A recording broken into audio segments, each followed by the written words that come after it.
Hello दोस्तों, story Aditya YT में आपका स्वागत है। शुरू करते हैं एक novel, my doctor husband, part 7, chapter 151। अंदर सब कुछ अंधेरा ही था, लेकिन उस रूम में इतना स्ट्रॉन्ग ऑरा महसूस हो रहा था कि कोई भी उसके अंदर एक मिनट भी खड़ा ना रह सके। किसी की भी डर से रूह कांप जाए। तभी एक बेहद ही हल्की सी लाइट जली, जिसमें पूरे कमरे में तो अंधेरा ही था, लेकिन जहां रोशनी थी उसमें दिख रही थी तो सिर्फ और सिर्फ बहुत सी तस्वीरें, जिसमें एक लड़की किसी तस्वीर में हंस रही थी तो किसी में खाना खा रही थी तो किसी में उसने अपना चेहरा बेहद क्यूट सा बना रखा था। किसी में वो डांस कर रही थी तो किसी में वो पढ़ रही थी और किसी में उस लड़की के साथ एक लड़का खड़ा हुआ था जिसने उसकी कमर में हाथ डाल रखा था, तो किसी में वो उसके माथे पर किस कर रहा था, तो किसी में वो दोनों ही किसी बात पर हंस रहे थे। उनमें से एक तस्वीर उनकी शादी की भी थी, लेकिन एक बात जरूर थी, वो लड़की बेहद ही खूबसूरत थी। उसकी आंखें नीली थीं, जो उसे बिल्कुल के गुड़िया की तरह दिखाती थीं। तभी एक बड़ी सी परछाई निकलकर उन तस्वीरों के पास आने लगी। इस वक्त उसका चेहरा तस्वीरों की तरफ था, जिससे ये पता नहीं चल रहा था कि वो कौन है, लेकिन इन सब में ये चीज बिल्कुल भी नजरअंदाज नहीं की जा सकती थी कि वो जो कोई भी था कि बहुत ही ताकतवर था। उसकी मस्कुलर बॉडी थी। इस वक्त उसके शरीर पर शर्ट मौजूद नहीं थी, जिससे उसका मजबूत शरीर साफ दिखाई दे रहा था। उसके हाथों में उभरी हुई नसें बेहद ही सेक्सी लग रही थी। उसके बाल हल्के बड़े बड़े थे, जिसे उसने आधे बालों को पीछे रबड़ से बांध रखा था। उसके 8 पैक एब्स थे। उसके मस्कुलर चौड़े सीने पर लेफ्ट साइड बड़ी ही सुंदर तरीके से एक नाम लिखा हुआ था, आरती। उसके चेहरे पर हल्की हल्की बियर्ड थी।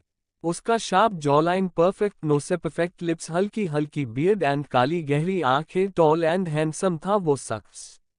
लेकिन उसकी आंखें इस वक्त हल्की हल्की लाल नशीली थीं। वो अपनी जुनूनी आंखों से सामने लगी हुई तस्वीर में उस लड़की को देख रहा था, जो कोई और नहीं बल्कि आरती थी। और उस लड़की को देखते हुए उसकी आंखों में एक जुनून था, एक सनक थी। वो एकटक उस तस्वीर को देख रहा था। उसने धीरे से अपना हाथ उठाया और उस तस्वीर में ऊपर फेरने लगा। उसने अपनी जुनूनी आंखों से उस तस्वीर के अंदर आरती को देखते हुए उस तस्वीर को किस कर लिया और वापस से एकटक उसकी तस्वीर को देखने लगा। वही उसी मैंशन के हॉल में इस वक्त महेश सिंघानिया बैठे हुए थे, जहां वो पहले खुशमिजाज और हर वक्त मौज मस्ती में रहते थे। अब वो बीमार रहने लगे थे। इस वक्त वो हॉल में बैठे हुए थे। उनके पास इस वक्त कोई मौजूद नहीं था। तभी एक लड़की वहां पर आए और उनसे कहा, अब और आप कितनी देर तक बैठे रहेंगे दादाजी, अब तो नाश्ता कर लीजिए, फिर आपको दवाई भी लेनी है। उस लड़की की बात पर दादाजी ने कहा, क्या वो अभी भी उस कमरे में है? दादाजी की बात सुनकर उस लड़की ने अपना सर झुकाकर हाँ कहा। तो ये देखकर दादाजी के चेहरे पर उदासी छा गई। उन्होंने एक लंबी सांस भरते हुए कहा, पता नहीं ये कैसा पहाड़ टूटा है, इस परिवार पर सब कुछ बिखर गया। मेरे बच्चे की तो जैसे दुनिया रुक सी गई है, जीना तो जैसे उसने छोड़ ही दिया है। ये सब कहते कहते दादाजी की आंखें नम हो चुकी थी। उन्होंने आगे कहा, दिन ब दिन उसका क्रोध बढ़ता जा रहा है। सबको उसके आसपास जाने से भी डर लगता है।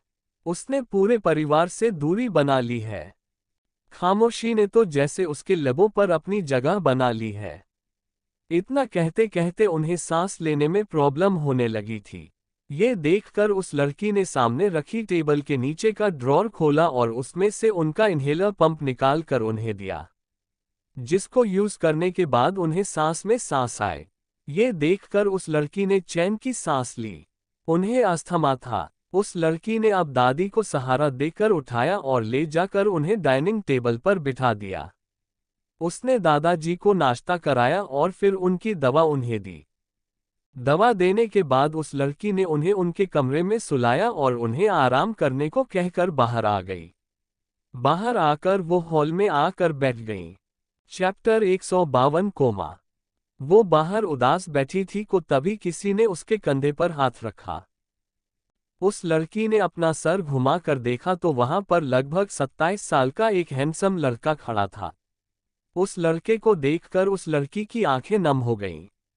उस लड़की की आंखों में नमी देखकर वो शख्स उसके पास बैठ गया और उसे अपने गले से लगा लिया। उसके गले लगते ही वो लड़की रोने लगी। उस लड़की को ऐसे रोते देख उस लड़के ने प्यार से कहा, शश चुप हो जाओ अंजलि, ऐसे रोने से कुछ नहीं होगा बल्कि तुम्हारी ही तबीयत खराब हो जाएगी। वो लड़की और कोई नहीं बल्कि अंजलि थी।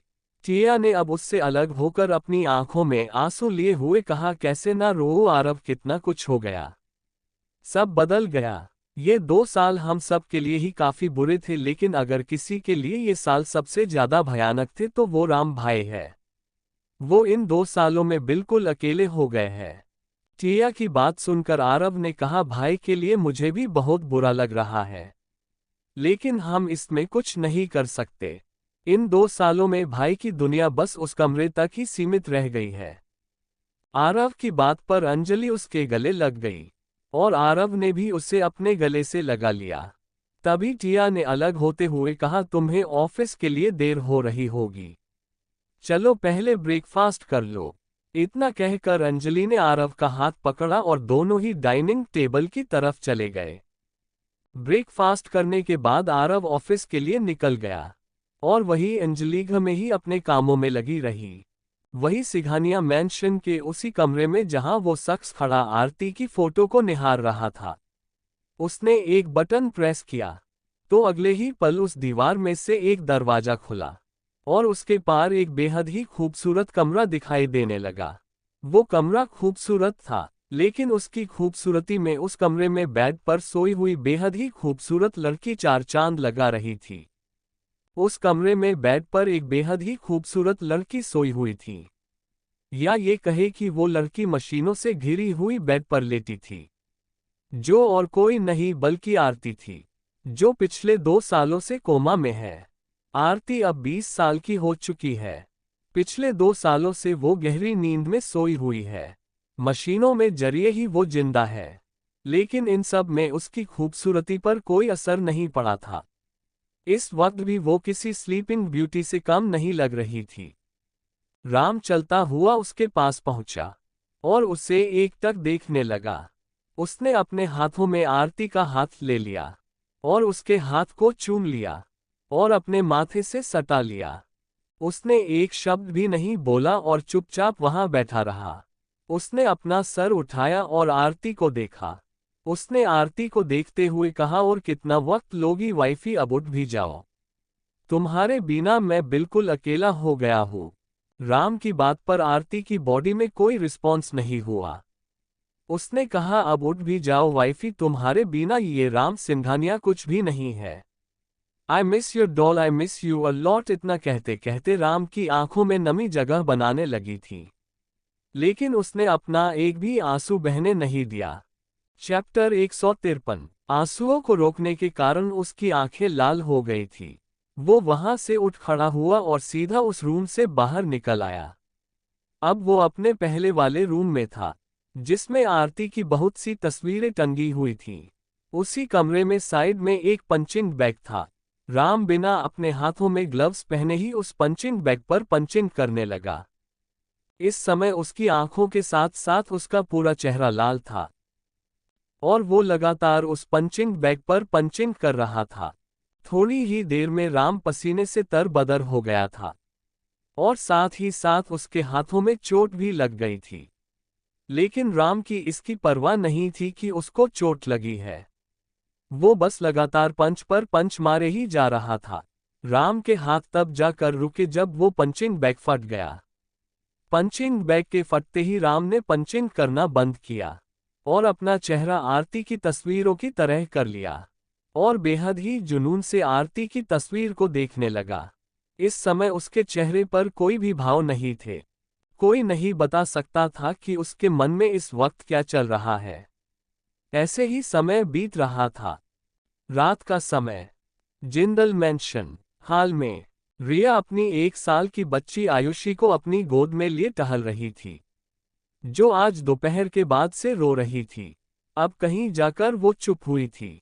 रोने के कारण उस छोटी सी बच्ची का चेहरा लाल हो गया था और ज्यादा रोने के कारण उसे बुखार भी आ गया था, जिस वजह से रिया परेशान थी।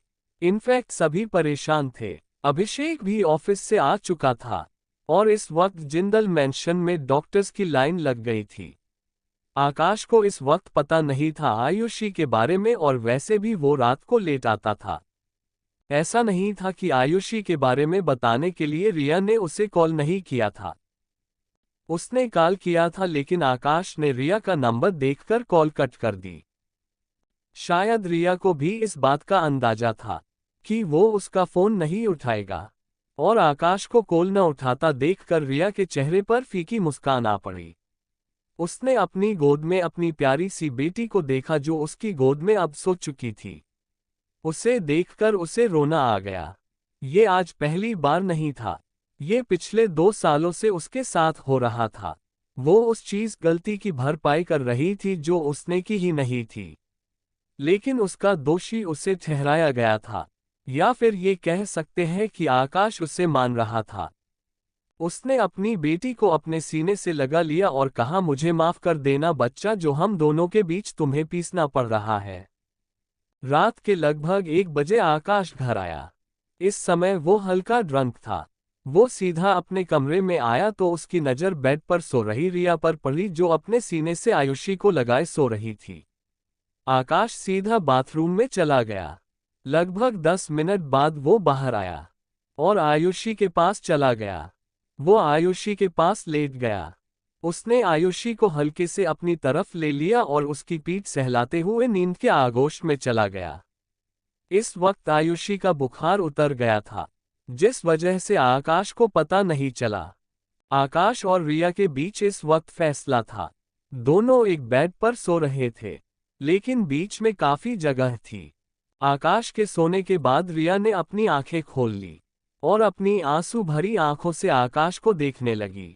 उसने एक नज़र आयुषी और आकाश को देखा और एक नज़र खुद को, और फिर अपने बीच फासले को। ये फासला सिर्फ बेड पर ही नहीं बल्कि उसकी जिंदगी में भी आ गया था। वो बेड से उठ खड़ी हुई और बालकनी में चली आई। बालकनी में आकर वो दीवार से लगकर बैठ गई। उसने अपने घुटनों को मोड़ते हुए अपने सीने से लगा लिया और उस पर हाथ रखते हुए अपना सर उस पर टिका दिया और अपनी खाली आंखों से दूर दूर तक फैले अंधेरे को देखने लगी। यही अंधेरा उसकी लाइफ में था। वो वहां बैठी हुई थी और उसकी आंखों में पिछले 2 साल की यादें ताज़ा हो रही थी, जिसे याद करते ही उसकी आंखों से आंसू बह जा रहे थे। ऐसे ही सोचते सोचते उसकी आंख लग गई। चैप्टर 154 आमना सामना दुश्मनी। ऐसे ही एक सुबह हुई, लेकिन इस सुबह में कुछ तो जरूर होने वाला था। आज एक ऑफिस के बाहर ढेर सारी मीडिया खड़ी हुई थी, जिससे ये पता चल रहा था कि यहाँ कुछ तो खास हो रहा है या होने वाला है। इस ऑफिस के बाहर मीडिया वालों को जमावड़ा इसलिए लग रहा था कि क्योंकि आज यहाँ किसी कंपनी को एक कॉन्ट्रैक्ट मिलने वाला था। वो कंपनी चाहे कोई भी हो सकती है, लेकिन ये सब उसकी हिस्ट्री, टर्नओवर पर और प्रेजेंटेशन एंड मार्केट वैल्यू पर डिपेंड करेगा। इसके लिए आज यहाँ पर कई कंपनियां शामिल होने के लिए आ रही थीं। कई काज पहले ही यहाँ आ चुकी थी, जिनमें से कंपनी के बॉस और उसका असिस्टेंट निकल कर आ रहे थे। इस वक्त उनके चेहरे पर मुस्कान थी, लेकिन उसके साथ साथ उनके चेहरे पर पसीना भी था। उनके चेहरे पर एक अनकहा डर छलक रहा था। वो अपने डर को कम करने की कोशिश तो पूरी कर रहे थे, लेकिन ये उनसे हो नहीं रहा था। और होता भी कैसे? उन्हें डर था कि कहीं ये कॉन्ट्रैक्ट किसी और कंपनी का न मिल जाए, वरना उनका बेस्ट बिजनेसमैन बनने का मौका और अपनी कंपनी की जड़ों को विदेशों में मजबूत करने का सपना उनका सपना ही रह जाना था। लेकिन उन्हें एक डर ये भी सता रहा था कि कहीं इस मीटिंग में वर्ल्ड 2 बेस्ट कंपनीज शामिल न हो। तभी बाहर एक महंगी लिमिट्स एडिशन कार आकर रुकी। कार की फ्रंट सीट से एक लड़का निकला और उसने उतरकर कार का पिछला दरवाजा खोला तो एक शख्स बाहर आया। उस शख्स को देखकर मीडिया वाले जल्दी से उसकी पिक्चर लेने लगे और इंटरव्यू लेने के लिए आगे आए कि उस शख्स के गार्ड्स ने उन सभी को रोक लिया और वो शख्स बिना किसी रुकावट के सीधा ऑफिस के अंदर चला गया। वहीं न्यूज रिपोर्टर कमरे में देखकर कहने लगा, जैसा कि आप सभी ने अभी अभी देखा, मिस्टर अभिषेक जिंदल जिंदल इंडस्ट्री के सीईओ भी इस मीटिंग में शामिल होने के लिए आए हैं। अब तो ये लग रहा है कि पिछले 2 सालों की तरह ही इस साल भी ये कॉन्ट्रैक्ट जिंदल इंडस्ट्री को ही मिलेगा। वहीं मीटिंग हॉल के अंदर, इस हॉल में ओवल शेप की टेबल लगी थी, जिस पर मीटिंग में शामिल होने के लिए आए लोग बैठे हुए थे। अभिषेक भी एक चेयर पर बैठा हुआ था और उसके पास ही उसका असिस्टेंट भी बैठा हुआ था, क्योंकि मीटिंग काफी लंबी चलने वाली थी। अभिषेक को इस मीटिंग में देखकर बाकी कॉन्ट्रैक्ट के लिए आए लोगों के चेहरे पर परेशानी साफ तौर पर दिखाई दे रही थी। उनमें से तो कई पहले ही मान चुके थे कि अब उनकी कंपनी को ये कॉन्ट्रैक्ट नहीं मिलने वाला। तभी प्रेजेंटेशन स्टार्ट करने की अनाउंसमेंट हुई कि मीटिंग हॉल का दरवाजा एक बार फिर खुला और सबकी नजरें दरवाजे की तरफ घूम गई। तभी एक शख्स की सर्द आवाज सबके कानों में पड़ी, इतनी भी क्या जल्दी है। तभी एक शख्स ब्लैक 3 पीस बिजनेस सूट पहने अंदर आया। उसकी पर्सनैलिटी ऐसे थी कि कोई भी देखता रह जाए, लेकिन उसका ऑरा उतना ही खतरनाक था। उसके अंदर आते ही उस हाल का टेम्परेचर ठंडा पड़ गया था और उनके अंदर डर की एक लहर तो उसकी आवाज सुनकर ही दौड़ गई थी। उस शख्स को देखकर वहां बैठे हर शख्स के चेहरे पर पसीना आ गया था, सिवाय अभिषेक को छोड़कर, क्योंकि वो उस शख्स को बिना किसी भाव के देख रहा था। उस शख्स की नज़र भी अभिषेक पर पड़ी और वो भी उसे बिना किसी भाव के देखने लगा। वही उस शख्स को देखकर तो जैसे सबकी सांसें ही अटकी हुई थी। तभी उनमें से किसी एक आदमी ने कहा, मिस्टर राम सिंघानिया यहाँ। ये और कोई नहीं बल्कि राम था और उसके साथ ही उसका असिस्टेंट जॉन था। तभी दूसरे व्यक्ति ने कहा, लेकिन पिछले 2 साल से ये कहा थे, मैंने पिछली 2 सालों में इन्हें किसी भी बिजनेस मीटिंग्स या पार्टी में नहीं देखा।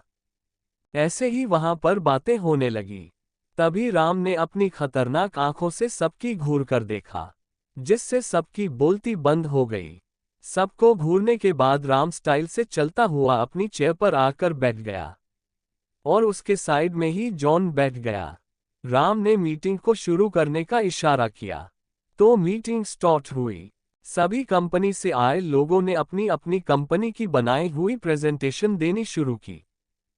ऐसे ही कई कंपनियों ने अपनी प्रेजेंटेशन दी। बस लास्ट में सिर्फ 2 कंपनीज ही बची थी। तभी जिंदल इंडस्ट्री की बारी आई तो जिंदल इंडस्ट्री की तरफ से जोनी ने प्रेजेंटेशन दी। उनकी प्रेजेंटेशन सच में ही काफी अच्छी थी। वहीं क्लाइंट्स भी उस प्रेजेंटेशन से खुश लग रहे थे। बाकी कंपनीज से आए हुए लोगों में भी अभिषेक की प्रेजेंटेशन की तारीफ होने लगी। ये देखकर अभिषेक के चेहरे पर तिरछी मुस्कान आ गई और उसने राम को देखा। वहीं राम के चेहरे पर कोई भी भाव नहीं थे। तभी सिंघानिया इंडस्ट्री की बारी आई। सिंघानिया इंडस्ट्री की तरफ से जॉन ने प्रेजेंटेशन प्रेजेंट की। जैसे जैसे जॉन प्रेजेंटेशन दे रहा था वैसे वैसे सबके मुंह खुले के खुले रह गए। सबके ऐसे रिएक्शन देखकर राम ने अभिषेक को एक तिरछी स्माइल पास की, जैसे वो अभिषेक को चौंका रहा हो। ये देखकर अभिषेक ने गुस्से से अपना मुंह फेर लिया। अब देखना ये था कि ये कॉन्ट्रैक्ट किसी मिलता है। सबकी प्रेजेंटेशन होने के बाद अब बारी रिजल्ट की थी। थोड़े ही देर में रिजल्ट अनाउंस होने वाला था। तभी रिजल्ट अनाउंस करने के लिए एक शख्स आगे आया और उसने कहना शुरू किया, हम सभी ने आप सभी की प्रेजेंटेशन देखी एंड नो डाउट सभी प्रेजेंटेशन एक से बढ़कर एक थी। आप सब लोगों ने सच में काफी मेहनत की है। उस शख्स की बात सुनकर उस हाल में तालियों की गड़गड़ाहट गूंजने लगी। तभी उस शख्स ने आगे कहना शुरू किया, लेकिन जो हमारे क्लाइंट्स को सबसे ज्यादा बेहतरीन प्रेजेंटेशन अगर किसी कंपनी की लगी है तो वो जिंदल इंडस्ट्री और सिंघानिया इंडस्ट्री की है। उस शख्स की ये बात सुनकर राम और अभिषेक दोनों ने एक दूसरे की तरफ देखा। उन दोनों की ही आंखों के सामने 2 साल पहले का एक सीन घूम गया। इसी हाल में राम और अभिषेक दोनों ही बैठे हुए थे। दोनों ने ही अपनी अपनी प्रेजेंटेशन दे दी थी। अब बारी रिजल्ट की थी। तभी अनाउंसमेंट हुई, इस साल की सबसे अच्छी प्रेजेंटेशन जिंदल इंडस्ट्री और सिंघानिया इंडस्ट्री की है। इसलिए इन दोनों के से किसी एक को चूज करना वाकई मुश्किल है। इसलिए ये कॉन्ट्रैक्ट इन दोनों कंपनीज को ही मिलेगा। ये कॉन्ट्रैक्ट इन दोनों कंपनीज को ही पार्टनरशिप में मिलेगा। तभी उस शख्स की फिर से आवाज सुनकर दोनों वर्तमान में लौटे और एक दूसरे से अपनी नजरें हटा ली। वही वो शख्स कह रहा था, लेकिन अगर बात की जाए तो सबसे बेस्ट प्रेजेंटेशन की, तो इतना कहकर वो शख्स रुक गया। एक नज़र सबको देखकर कहा, लेकिन इस बार सबसे बेस्ट प्रेजेंटेशन अगर किसी की है तो वो सिंघानिया इंडस्ट्री है। इसलिए इस साल का कॉन्ट्रैक्ट यानी 2023 का ये कॉन्ट्रैक्ट सिंघानिया इंडस्ट्री को मिलता है। ये अनाउंस होते ही तालियों की आवाज गूंज उठी। वही ये सुनकर राम के चेहरे पर डेविल स्माइल आ गई। उसने अभिषेक को एक डेविल स्माइल पास की और अपनी चेयर से उठकर अभिषेक की चेयर के पास आकर अपनी सर्द आवाज में कहा, तुमने वो कहावत तो सुनी ही होगी ना कि बंदर चाहे कितना ही बूढ़ा क्यों न हो जाए लेकिन वो कभी उछलना कूदना नहीं भूलता। वैसे ही अगर मैंने कुछ दिनों के लिए बिजनेस से मुंह मोड़ लिया तो इसका मतलब ये नहीं कि मैं यानी राम सिंघानिया बिजनेस करना भूल गया। इतना कहकर राम ने अपने गॉगल्स पहने और अभिषेक की साइड से निकल गया। अब तक बाकी के लोग चले गए थे, सिर्फ उन क्लाइंट्स को और राम, अभिषेक, जॉन, जोनी को छोड़कर। राम की बात सुनकर अभिषेक तो बस दांत पिसता रह गया। वही राम ने कॉन्ट्रैक्ट साइन किया और अपने डेंजरस ऑरा के साथ उस मीटिंग हॉल से बाहर निकल गया। राम ने 2 सालों से जैसे बिजनेस से मुंह ही मोड़ लिया था। इन 2 सालों में वो कमरा ही राम की पूरी दुनिया बन चुकी थी, जिसमें आरती को रखा गया था। राम के जाने के बाद अभिषेक भी गुस्से से उस हाल से बाहर निकल गया। जिंदल मैंशन के आगे एक कार तेजी से एक रुकी और उसमें से अभिषेक गुस्से से उबलता हुआ उतरकर सीधा अंदर चला गया और सीधा अपने कमरे में चला गया। वही दूसरी तरफ अर्थ वहां से निकलकर सीधा सिंघानिया पैलेस पहुंचा और वो बिना किसी पर ध्यान दिए वो अपने कमरे में चला गया। वही इतने दिनों बाद राम को बाहर देखकर वहीं हॉल में बैठे हुए दादाजी के चेहरे पर खुशी झलकने लगी और साथ ही साथ आंखों में नमी भी। वो राम को 2 सालों बाद घर से बाहर निकलता देख खुश थे। वही राम सीधा अपने कमरे में पहुंचा और उसने अपने कोट की निकाला कर वही बेड पर फेंका और सीधा अपने सीक्रेट रूम के चला गया, जहां पर आरती को रखा गया था। चैप्टर 155। राम अंदर आया तो उसकी नजरें आरती पर पड़ी, जो सीधी लेटी हुई थी। आरती को देखकर राम के भावहीन चेहरे पर एक चमक आ गई। वो आरती के पास गया और आरती के साइड में लेट गया। बेड काफी बड़ा था, जिससे स्पेस काफी था। राम आरती की साइड में लेटकर अपने सर पर हाथ को रखकर कोहनी को बेड पर टिका कर देखने लगा। राम ने धीरे से आरती के चेहरे को छुआ और आरती को एकटक देखने लगा। उसने आगे बढ़कर आरती के माथे पर अपने होठ रखे और अपनी आंखें बंद कर ली। उसे ऐसे सुकून मिल रहा था। वो आरती से थोड़ा सा दूर हुआ और आरती के हाथ को अपने एक हाथ में पकड़ लिया। उसने आरती को देखा, जिसने अभी तक कोई भी रिएक्ट नहीं किया था। आरती को देखते देखते ही ना जाने उसकी कब आंख लगी और नींद के आगोश में चला गया। वहीं सिंघानिया मैंशन में नीचे रात का समय, एक लड़की जिसने ग्रीन पिस्ता कलर का सूट पहना हुआ था और उससे मैचिंग का ही दुपट्टा ले रखा था, वो इस समय डाइनिंग टेबल पर खाना लगा रही थी। तभी उसने वहीं से हॉल में एक नज़र मारी तो उसे वहां पर आरव दिखा, जो लैपटॉप और एक फाइल लिए हुए बैठा था। वो लड़की यानी अंजलि वहां गई और उसने आरव को देखकर कहा, आरव। आरव ने बिना ऊपर देखे कहा, येस वाइफी। टिया ने कहा, डिनर रेडी है आरव, तुम डाइनिंग टेबल पर पहुंचो, मैं दादाजी को बुलाकर लाती हूँ। इतना कहकर अंजलि जाने को हुई कि आरव एनार रोकते हुए कहा, तुम रुको, मैं बुला कर लाता हूँ। टिया ने मना करते हुए कहा, अरे नहीं, मैं बुला कर लाती हूँ, तुम थक गए होगे। कितना का रहता है तुम्हें? टिया की बात सुनकर आरव ने कुछ नहीं कहा और डाइनिंग टेबल की तरफ चला गया और वही अंजलि दादाजी को बुलाने चली गई। आरव ने अपनी चेयर पर बैठते हुए बेचारी सी शक्ल बनाकर कहा, पता नहीं भाई इतना काम कैसे करते थे, मुझसे तो इतना काम नहीं होता। वो तो शुक्र है कि भाई यहाँ रहकर भी मेरी काफी मदद कर देते हैं, चाहे दूर से ही सही, लेकिन वो करते जरूर है। कुछ ही देर में अंजलि दादाजी के साथ वहां पहुंची और तीनों ने मिलकर खाना खाया।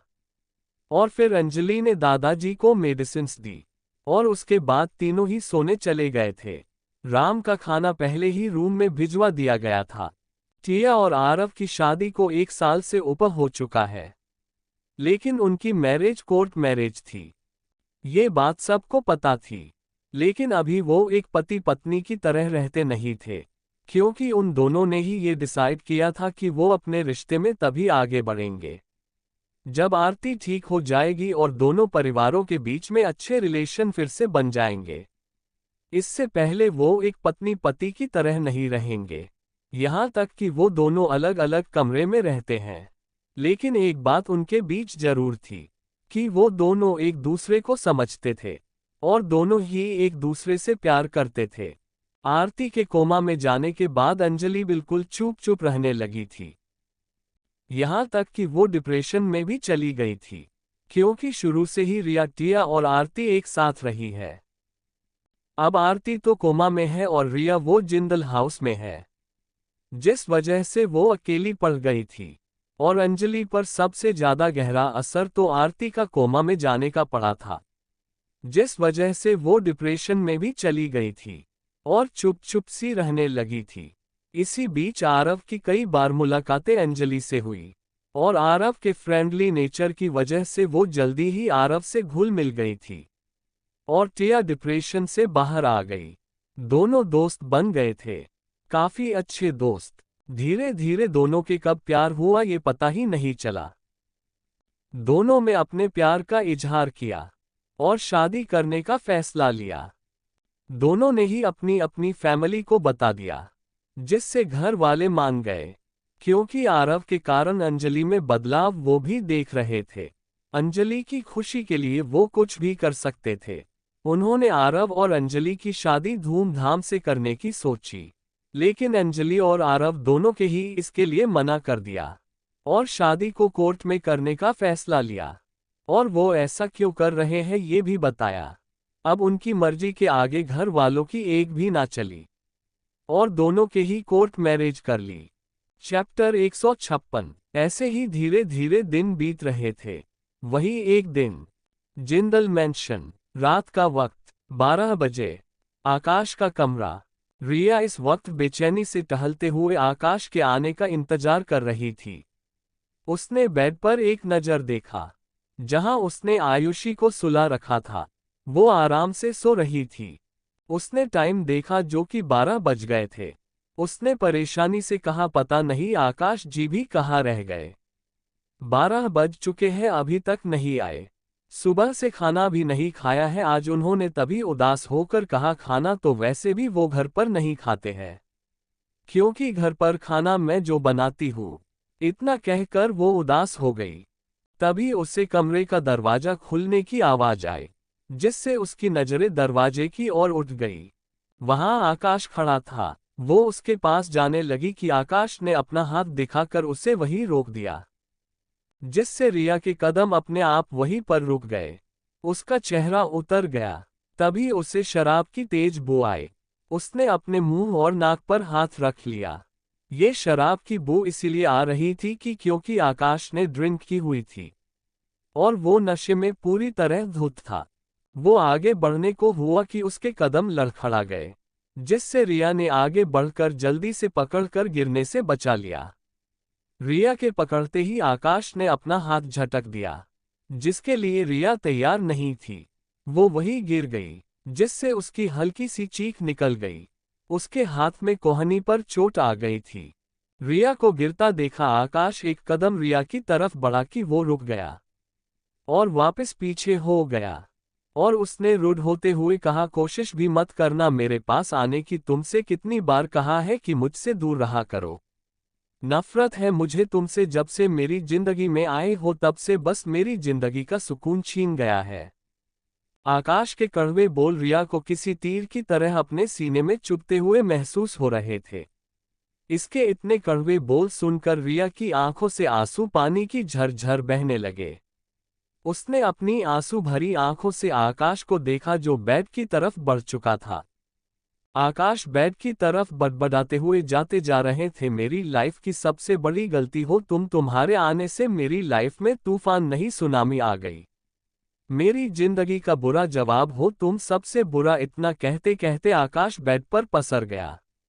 उसने काफी ज्यादा ड्रिंक करी हुई थी। उसे कुछ होश नहीं था, जिस वजह से वो बेड पर गिरते ही सो गया। वही रिया अपनी आंखों में आंसू लिए सनसी बैठी थी। उसके चेहरे पर कोई भाव नहीं थे, लेकिन आंखों से आंसू जरूर बह रहे थे। उसके के कानों में आकाश की कही हुई हर एक बातें घूम रही थी। कोशिश भी मत करना मेरे पास आने की, तुमसे कितनी बार कहा है कि मुझसे दूर रहा करो। नफरत है मुझे तुमसे, जब से मेरी जिंदगी में आए हो तब से बस मेरी जिंदगी का सुकून छीन गया है। मेरी लाइफ की सबसे बड़ी गलती हो तुम, तुम्हारे आने से मेरी लाइफ में तूफान नहीं सुनामी आ गई। मेरी जिंदगी का बुरा जवाब हो तुम, सबसे बुरा। रिया के कानों में बार बार बस यही लाइन गूंज रही थी। ये लाइन उसके दिल को किस तरह चिर रही थी ये सिर्फ उसका मासूम दिल जानता था, और अगर जानती थी तो उसकी वो आंखें जो पल पल आंसू बहाए जा रही थी।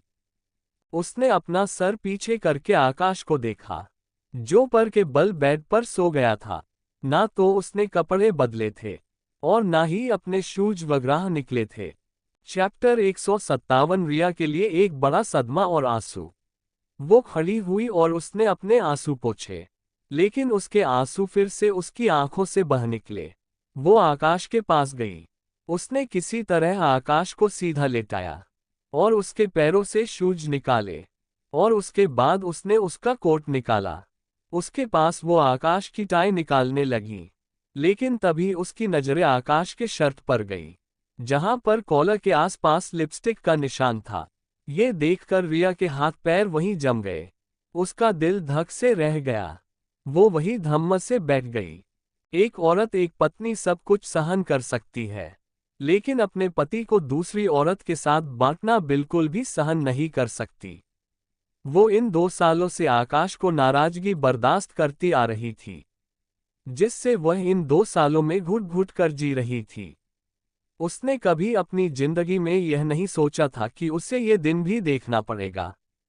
वह कभी सपने में भी नहीं सोच सकती थी कि आकाश का किसी दूसरी औरत के साथ अफेयर है। लेकिन ये जानने के बाद आज ये सब देखकर वह आज अंदर से पूरी तरह से टूट चुकी थी। वह तो दूसरों को देखकर थोड़ा बहुत इसलिए मुस्कुराती थी क्योंकि उसे अपनी बेटी का ख्याल था। वो आयुषी से बहुत ज्यादा प्यार करती थी, वरना वो बिल्कुल गुमसुम सी रहती थी। रिया बिल्कुल शून्य में ताक रही थी। उसके चेहरे पर कोई भाव नहीं था, लेकिन आंखें बारिश की तरह बरस रही थी। काफी देर तक वो ऐसे ही शून्य में ताकती रही। उसे देखकर लग रहा था जैसे उसे गहरा सदमा लगा हो। काफी देर ऐसे ही बैठने के बाद अचानक से उसे आयुषी के रोने की आवाज आई, जिससे वह होश में आए। उसने उसने अपना सर घुमाकर आयुषी की तरफ देखा, जो नींद में ही कसमसा रही थी और रो रही थी। आयुषी को देखकर रिया खड़ी हुई और आयुषी के पास जाकर उसे हल्के हल्के थपथपाने लगी, जिससे छोटी सी आयुषी शांत होकर फिर से सो गई। आयुषी के सोने के बाद रिया खड़ी हुई और आकाश को एक नज़र देखकर वो बाथरूम में चली गई। बाथरूम के अंदर जाते ही उसने ठंडे पानी का सवार ऑन कर दिया।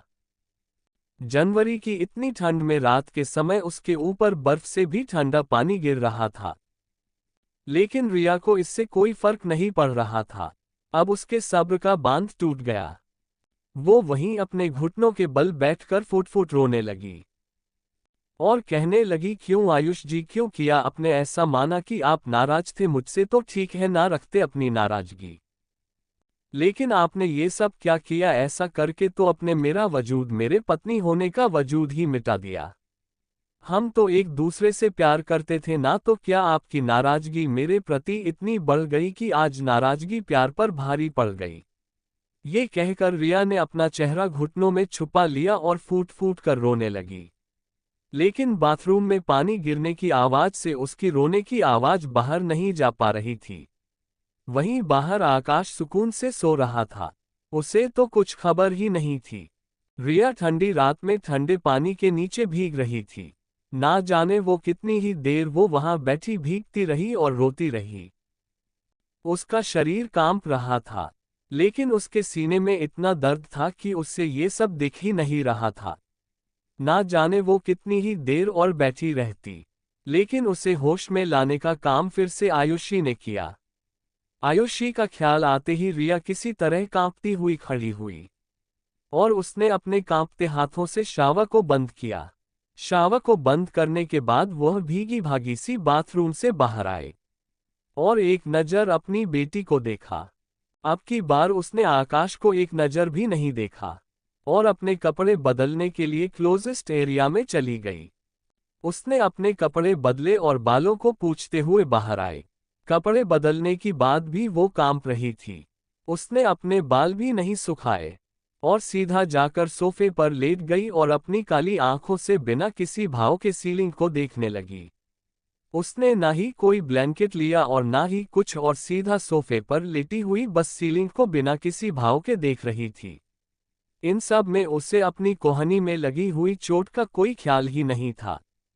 ऐसे ही वक्त बीत गया और सुबह हुई, लेकिन आज की सुबह कोई आम सुबह नहीं थी। अभी आम क्यों नहीं थी ये तो आगे ही पता चलेगा। सुबह का वक्त, आकाश आराम से अभी भी पेट के बल सो रहा था। उसने नींद में कम जाते हुए बेड पर अपनी साइड में अपने हाथों को फेरा, लेकिन उसे अपनी साइड कुछ भी नहीं दिखा।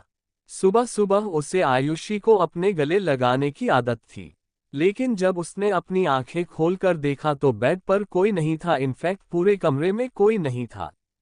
ये सब उसे अजीब लगा क्योंकि जब वह उठता था तो रिया कमरे में होती थी और वही सुबह सुबह ऑफिस के लिए उसके कपड़े निकाल कर रखती थी और आयुषी भी वही बेड पर सो रही होती थी। लेकिन आज ना तो आयुषी बेड पर सोई हुई थी और ना ही रिया कमरे में थी और ना ही उसने आकाश के लिए कपड़े निकले थे, जो आकाश को बड़ा अजीब लगा। लेकिन उसने ज्यादा ना सोचते हुए अपने सर को झटका और खड़ा हुआ और बाथरूम में चला गया। बाथरूम में जाकर उसने शावर लेने के लिए अपनी शर्ट के बटन खोलने शुरू किए, लेकिन तभी उसकी नज़र अपनी शर्ट के कॉलर पर बनी लिपस्टिक के मार्क पर पड़ी, जिसे देखकर उसकी आंखों में गुस्सा उतर आया। उसने उस शर्ट को अपनी मुट्ठी में भींच लिया और किसी सोच में चला गया। Chapter 158 flashback start. आकाश अपने केबिन में अपनी चेयर पर बैठा हुआ था। इस वक्त उसके चेहरे पर कोई भाव नहीं थे, लेकिन उसके माथे पर सिलवटें पड़ी हुई थी। वह अपने लैपटॉप पर काम करने में बिजी था और साथ ही साथ अपने हाथ की 2 उंगलियों से अपने सर को भी दबा रहा था और अपनी 2 उंगलियों को माथे के बीच में रब कर रहा था। ऐसा करते हुए उसके चेहरे पर हल्के दर्द के भाव उमड़ रहे थे, जिससे यह अंदाजा लगाया जा सकता था कि उसके सर में काफी तेज दर्द था। आकाश अपने दर्द को इग्नोर करता हुआ काम कर रहा था, लेकिन शायद आज उसके सर में कुछ ज्यादा ही दर्द था, जिस वजह से वो अपने काम पर फोकस नहीं कर पा रहा था। आकाश सब कुछ इग्नोर करके अपने काम में ही बिजी था कि तभी उसका डोर नॉक हुआ तो आकाश ने बिना ही देखे ही अपनी रूट टोन में कम इन कहा। उसके कम इन कहते ही हिल्स की टक टक उसके कानों पर पड़ी, जिससे आकाश ने अपनी नजरें दरवाजे की तरफ करके देखा तो एक लड़की वहां से अपनी हिल्स की टक टक करते हुए चली आ रही थी। उसके चेहरे पर अच्छा खास मेकअप था। उसने हद से ज्यादा ही छोटे कपड़े पहने हुए थे। होठों पर गहरी लाल रंग की लिपस्टिक लगाई हुई थी। उसने काफी रिवीलिंग कपड़े पहने हुए थे। ये और कोई नहीं बल्कि आकाश की सेक्रेटरी लीना थी, जो पिछले 6 महीनों से थी। आकाश ने उसे एक नज़र देखकर अपनी नजरें फेर ली और अपने लैपटॉप के कीबोर्ड पर अपनी उंगलियां चलाते हुए अपनी बॉसी आवाज में बिना किसी भाव के कहा, कहो।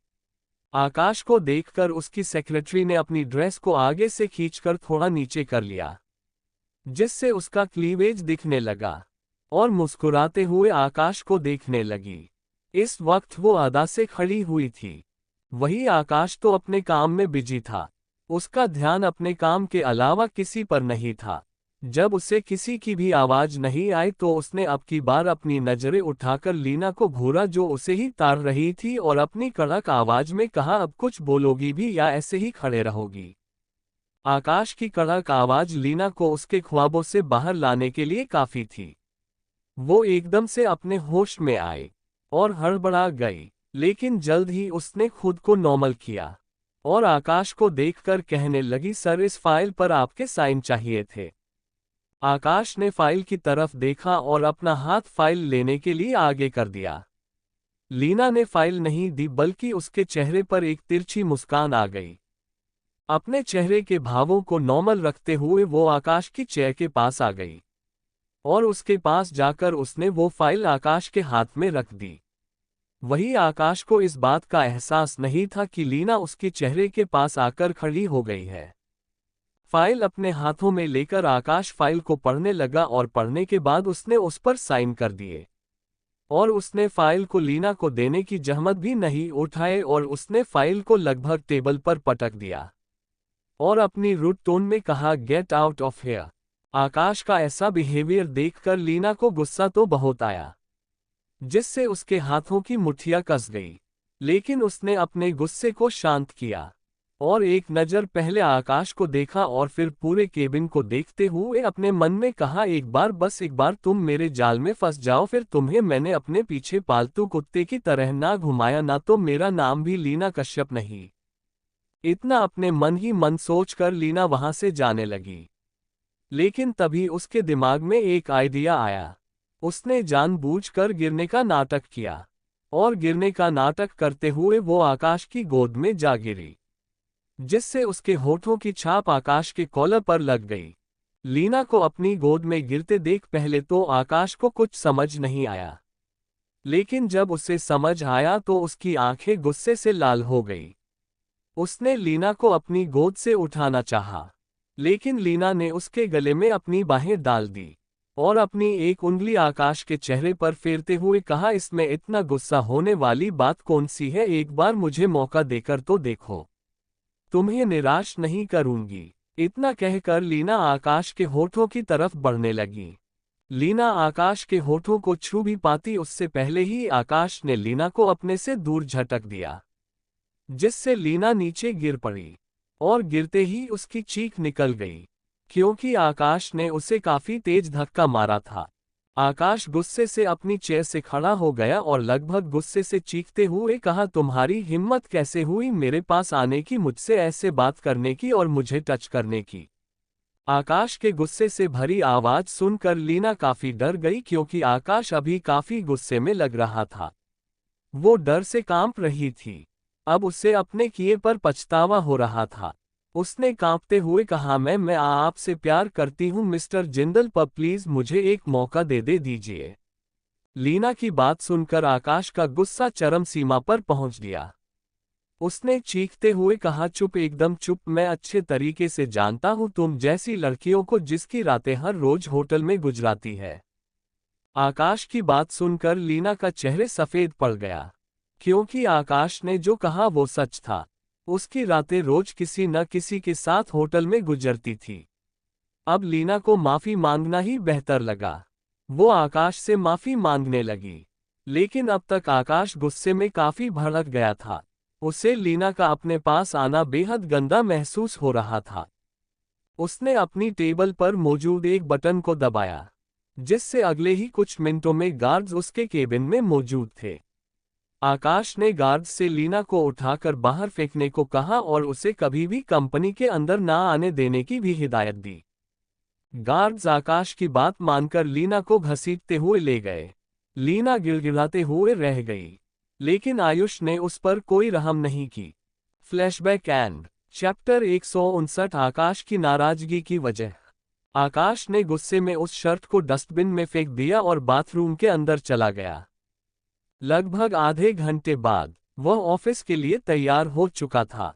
उसने इस वक्त एक white shirt and black pant पहना हुई थी। नो डाउट वह काफी हैंडसम लग रहा था। उसके बाल जेल से प्रॉपर सेट थे। वह अपने कमरे से बाहर निकाल और नीचे डाइनिंग टेबल पर आ गया। उसने देखा इस वक्त डाइनिंग टेबल पर उसके डैड, उसका बड़ा भाई, सिर्फ ये दोनों ही मौजूद थे और डाइनिंग टेबल पर कोई मौजूद नहीं था। सर्वेंट उन दोनों को ही खाना सर्व कर रहे थे। उसे यह बड़ा अजीब लगा क्योंकि डाइनिंग टेबल पर खाना रिया ही सर्व करती थी और वही बनाती थी। ऐसा नहीं था कि उसे मजबूरी में बनाना पड़ता था। वहाँ सेफ थे लेकिन उसे खाना बनाना खुद पसंद था। इस वजह से वह पूरी फैमिली के लिए अपने हाथों से खाना बनाती थी और उन्हें सर्व करती थी। सर्वेंट ने आकाश का भी खाना लगा दिया जिस वजह से वह चुपचाप खाने लगा। उसकी नजरें बार बार अपने भाई पर जा रही थी क्योंकि आज उसने आकाश को ना तो एक नजर देखा था और ना ही अपने मुंह से कुछ भी एक शब्द भी बोलना था, जो कहीं ना कहीं आकाश को खटक रहा था। क्योंकि वह जब भी डाइनिंग टेबल पर सुबह आता था तो चाहे किसी भी बहाने से, लेकिन उसका भाई उसे कुछ बोलता तो जरूर था, लेकिन आज उन्होंने उसे कुछ भी नहीं कहा था। उसका चेहरा उतर गया। वह बेमन से नाश्ता करने लगा, लेकिन खाना था कि उसके गले से नीचे उतर ही नहीं रहा था। आज उसने सुबह से अपनी बेटी को भी नहीं देखा था। इसी बहाने से आकाश ने अपना गला खगारा और अपने भाई को देखकर कहा, आयुषी कहाँ है भाई? अभिषेक ने कोई जवाब नहीं दिया। ये देखकर आकाश ने दोबारा से अभिषेक से पूछा, आयुषी कहाँ है भाई? अभिषेक ने बिना आकाश को देखे सपाट लहजे में कहा, तुझे उससे क्या मतलब? अभिषेक की बात सुनकर आकाश ने नासमझी में अभिषेक को देखकर कहा, मुझे उससे क्या मतलब? इसका क्या मतलब है भाई? मुझे उससे मतलब है, मेरी बेटी है वो। ये कहते कहते आकाश की आवाज में हल्का गुस्सा झलकने लगा था। आकाश की बात सुनकर अभिषेक के हाथ खाना खाते हुए रुक गए। उसने अब की बार अपनी नजरें उठाकर आकाश को घूरा और अपनी कठोर आवाज में कहा, अच्छा बेटी है वो तुम्हारी तो तुम्हें तो सब पता होगा ना कि उसे किस वक्त क्या चाहिए होता है। इतना कहकर अचानक से अभिषेक ने रुका और फिर फीकी हंसी हंसते हुए कहा, लेकिन अफसोस की बात तो यह है कि वह तेरी बेटी होते हुए भी तुझे अपनी बेटी के बारे में यह नहीं पता कि कुछ दिनों पहले उसकी तबीयत खराब थी। अभिषेक ने जैसे आकाश को ताना मारा। वही अभिषेक की बात सुनकर आकाश को बुरा फील हो रहा था क्योंकि आजकल वह अपनी बेटी के साथ ज्यादा नहीं वक्त बिता पाता था। उसने अपने आप को इतना बिजी कर लिया था कि उसका ध्यान काम के अलावा और कहीं जाता ही नहीं था। अभिषेक ने आगे कहा, हम कितने फोन किए तुझे, रिया ने काफी बार कॉल की तुम्हें, लेकिन तुमने किसी का भी कॉल नहीं उठाया। अरे ऐसा भी क्या काम हो गया कि तुम्हें अपनी फैमिली भी उस काम के आगे जरूरी नहीं लगी? क्या फैमिली से ज्यादा काम प्यार हो गया तुम्हें? अभिषेक की बातों में नाराजगी साफ झलक रही थी, जो आकाश भी महसूस कर पा रहा था। जो महसूस करके उसने अपना सर झुका लिया था। उसे अपनी गलती का एहसास था। अब उसने ध्यान दिया जिस दिन उसे रिया बार बार कॉल कर रही थी और वह बार बार कॉल कट कर रहा था। ये याद आते ही उसने अफसोस से अपनी आंखें बंद कर ली।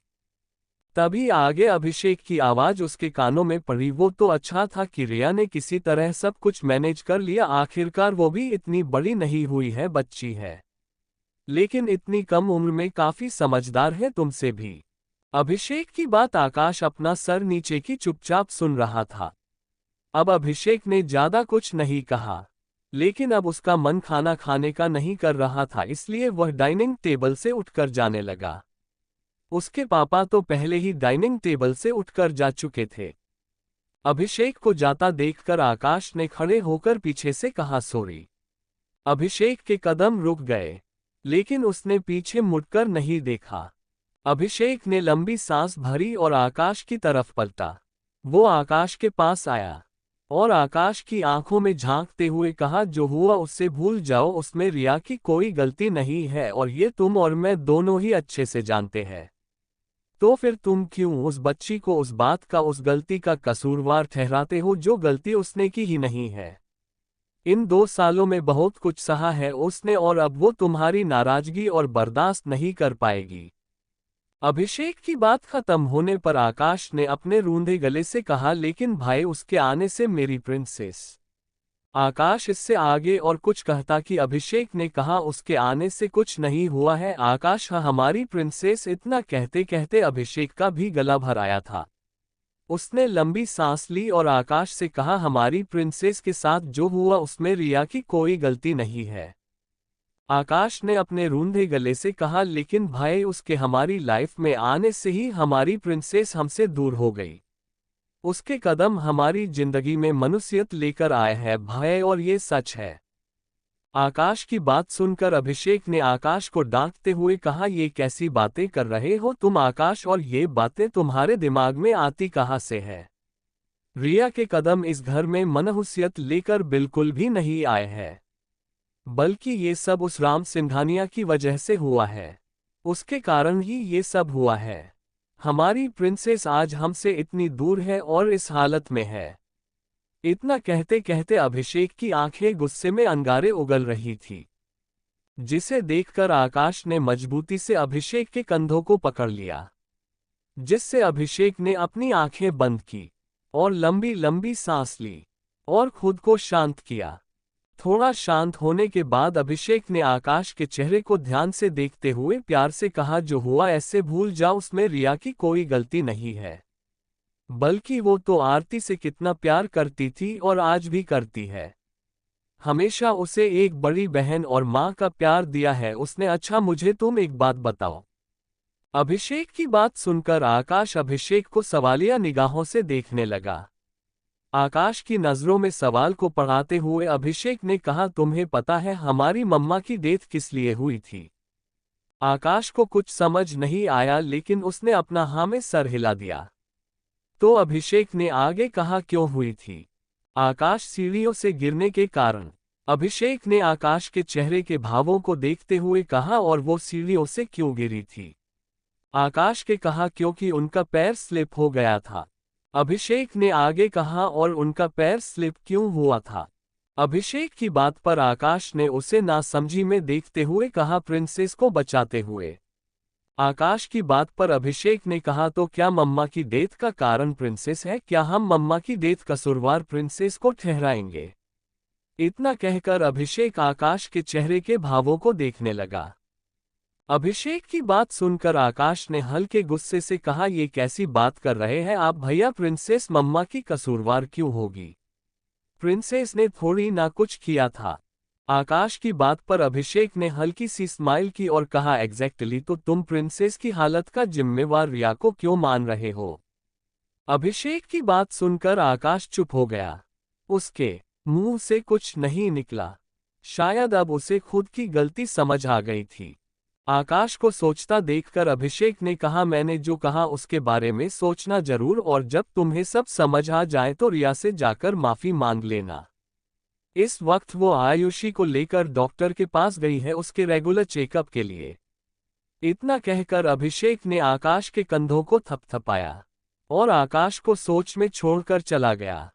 अभिषेक आकाश को सोच में छोड़कर जा चुका था। वही उसके जाने के बाद आकाश काफी देर तक सोचता रहा। उसने कुछ सोचा और अपनी कार की उठाए और निकल गया। आकाश की कार सड़कों पर दौड़ रही थी। थोड़ी देर में उसकी कार एक हॉस्पिटल के बाहर आकर रुकी। आकाश कार से उतरा और एक नज़र उस हॉस्पिटल को देखकर अंदर चला गया। सिंघानिया इंडस्ट्री में इस वक्त एम्प्लॉयज आ चुके थे, लेकिन सभी अपने काम के लगाने की बजाय ग्रुप बनाकर गप्पे लड़ा रहे थे। तभी उस कंपनी के बाहर 3-4 कार एक साथ आकर रुकी। कार के रुकते ही आगे और पीछे वाली कार से कई सारे वेल ट्रेन्ड गार्ड्स निकले और बीच वाली कार के दोनों साइड एक एक कतार बनाकर खड़े हो गए। उनमें से एक ने जाकर गाड़ी का पिछला दरवाजा खोला, जिसके खोलते ही 5 सेकंड बाद एक बेहद ही खूबसूरत पर्सनैलिटी का मालिक बाहर आया। इस वक्त उसके चेहरे पर कोई भी इंप्रेशन नहीं थे। उसने इस वक्त स्टाइलिस्ट गूगल्स पहने हुए थे, जो उसके हैंडसम चेहरे पर जच रहे थे। चैप्टर 160। वो शख्स अपने गार्ड्स के बीच से गुजरते हुए किसी राजा की तरह चलता हुआ आगे कंपनी की तरफ बढ़ने लगा। उसने अपने गॉगल्स उतारे और अपनी ठंडी नजरों से चारों तरफ देखते हुए आगे बढ़ रहा था। वही जो एम्प्लॉय अब तक ग्रुप बनाकर जो गप्पे लड़ा रहे थे। जब उनकी नज़र उस शख्स पर पड़ी, तो उनकी आंखें बाहर आने को हो गई। उनके शरीर में एक कपकपी सी दौड़ गई। सबके चेहरे डर और घबराहट से भर गए और सबके माथे पर पसीना छलकने लगा। उस शख्स को देखते ही सबके चेहरे सफेद पड़ गए। वही उस शख्स की कठोर नजरें भी उन सभी पर पड़ी। लेकिन उसके कदम रुक नहीं, बल्कि उसने अपनी कठोर आवाज में अपने साथ चल रहे अपने पीए से कहा जो काम के समय टाइम पास कर रहा है, put that termination letter in their hands. इतना कहकर वो अंदर चला गया। वही उसकी बात सुनकर एम्प्लॉयज का मुंह रोने जैसा हो गया था।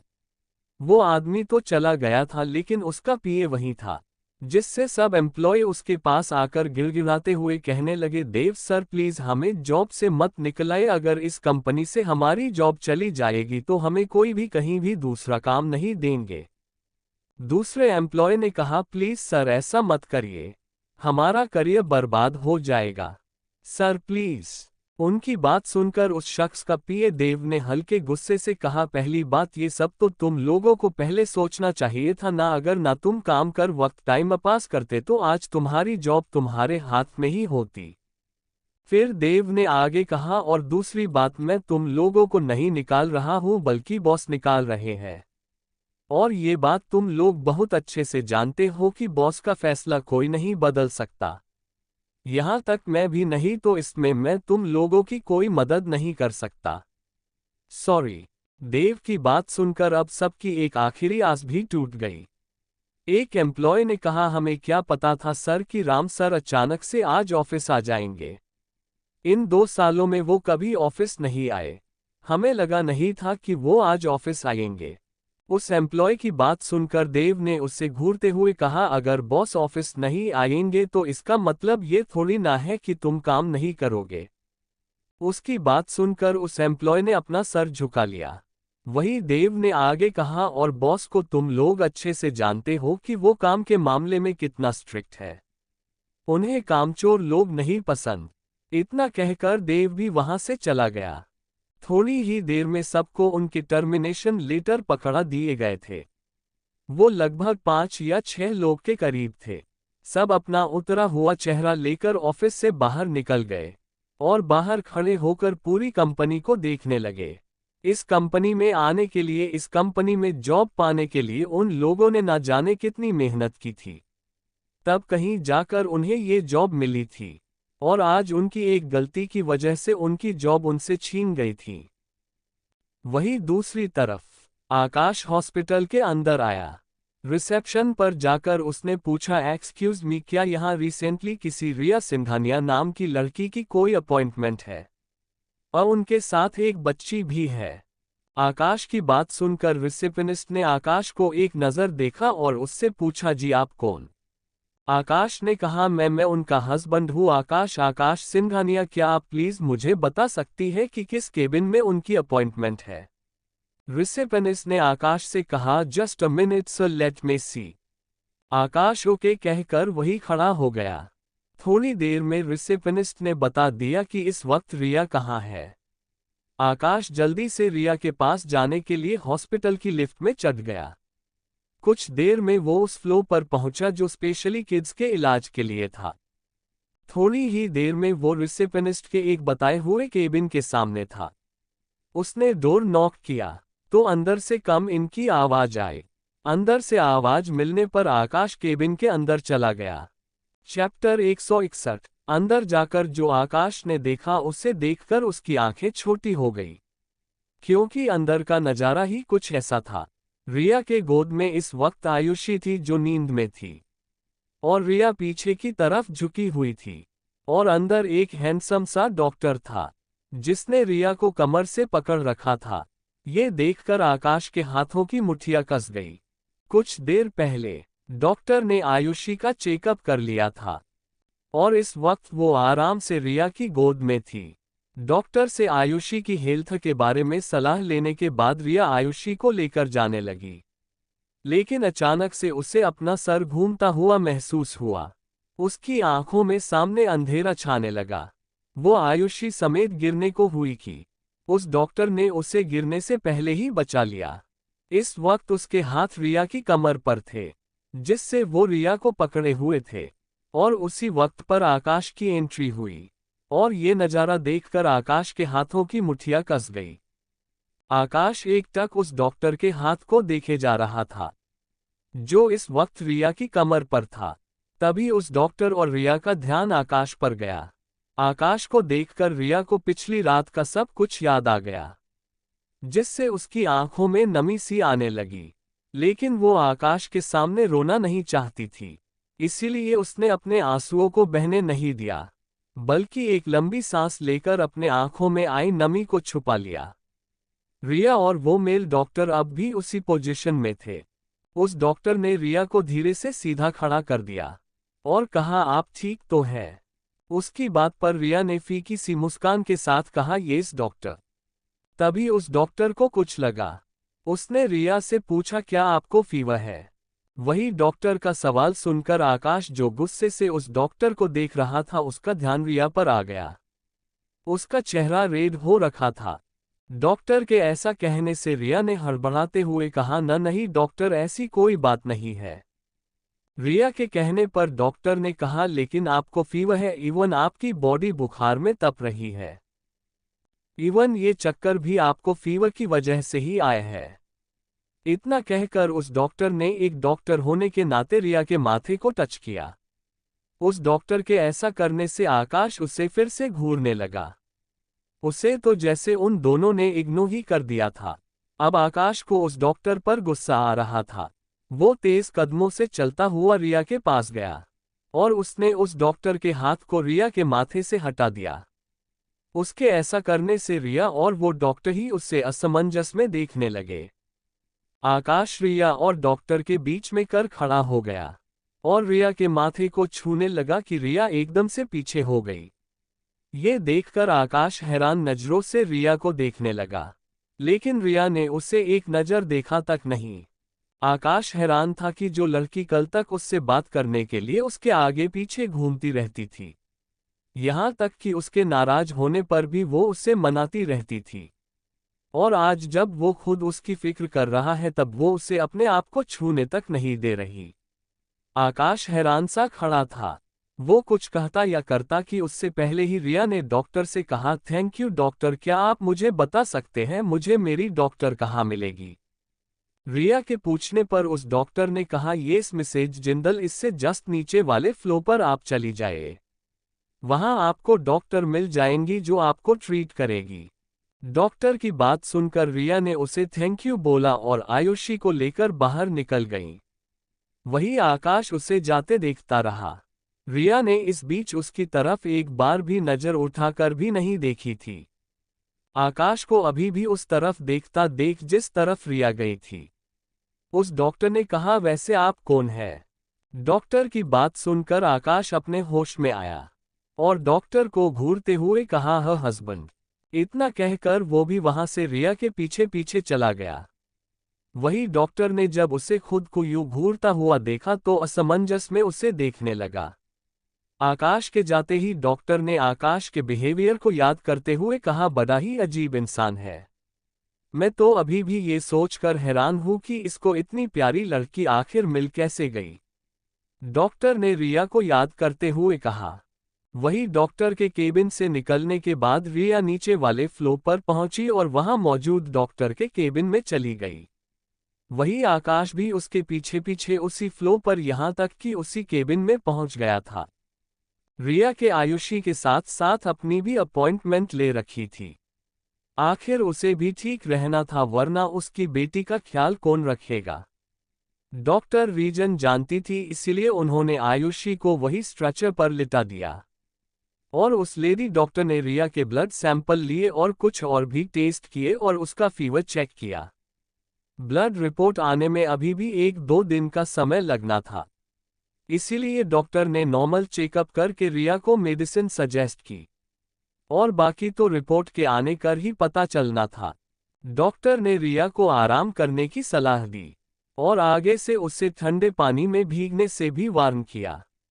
वहीं आकाश को समझ नहीं आया कि वो ठंडे पानी में कब भीगी थी, लेकिन इस वक्त उसने कुछ नहीं पूछा। वह घर जाकर पूछ लेगा ये सोचकर आकाश ने अभी रिया से कुछ नहीं कहा। आकाश ने इस वक्त आयुषी को अपनी गोद में उठा लिया था और अपने सीने से लगाकर उसे सुला दिया था। अब रिया, आयुषी और आकाश तीनों ही जिंदल मेंशन आ चुके थे और आते ही रिया अपने कमरे में जा चुकी थी। आते समय बीच रास्ते में रिया और आकाश के बीच कोई बात नहीं हुई। वहीं आकाश बात तो करना चाहता था लेकिन कर नहीं पाया, क्योंकि पूरे टाइम रिया विंडो से बाहर देखती हुई आई थी। उसने तो जैसे आकाश को इग्नोर ही कर दिया था और मेंशन पहुंचते ही वह सीधा अपने कमरे में चली गई थी। चैप्टर 162। आकाश भी कमरे में चला आया तो उसकी नज़र बेड पर गई, जहां रिया आयुषी को बेड पर सुला रही थी, और उसके तुरंत बाद वो वॉशरूम में चली गई। आकाश जाकर आयुषी के पास बैठ गया और प्यार से उसका माथा चूम लिया और उसका सर सहलाने लगा। वही लगभग 10 मिनट बाद रिया बाथरूम के अंदर से आए तो उसकी नज़र बेड पर बैठे आकाश पर गई। आकाश को बेड पर बैठा देखकर वो कमरे से बाहर चली गई। वही आयुष जब तक कुछ करता उससे पहले ही वो कमरे से बाहर जा चुकी थी। वो बेड से खड़ा हो गया और आयुषी को बेड से उठाकर पालने में लिटा दिया, जिससे अगर वो उठ भी जाए तो गिरे ना। आकाश नीचे चला गया। नीचे आकर उसने चारों तरफ अपनी नजरें दौड़ाई तो उसे रिया कहीं भी नहीं दिखाई दी। आकाश रिया को ढूंढने लगा। जब उसे रिया नहीं दिखी तो वो निराश होकर जाने लगा। तभी उसकी नज़र किचन में काम कर रही रिया पर पड़ी।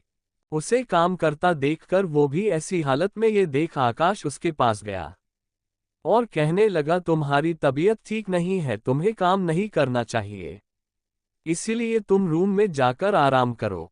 आकाश की बात सुनकर रिया पीछे मुड़कर आकाश को देखने लगी।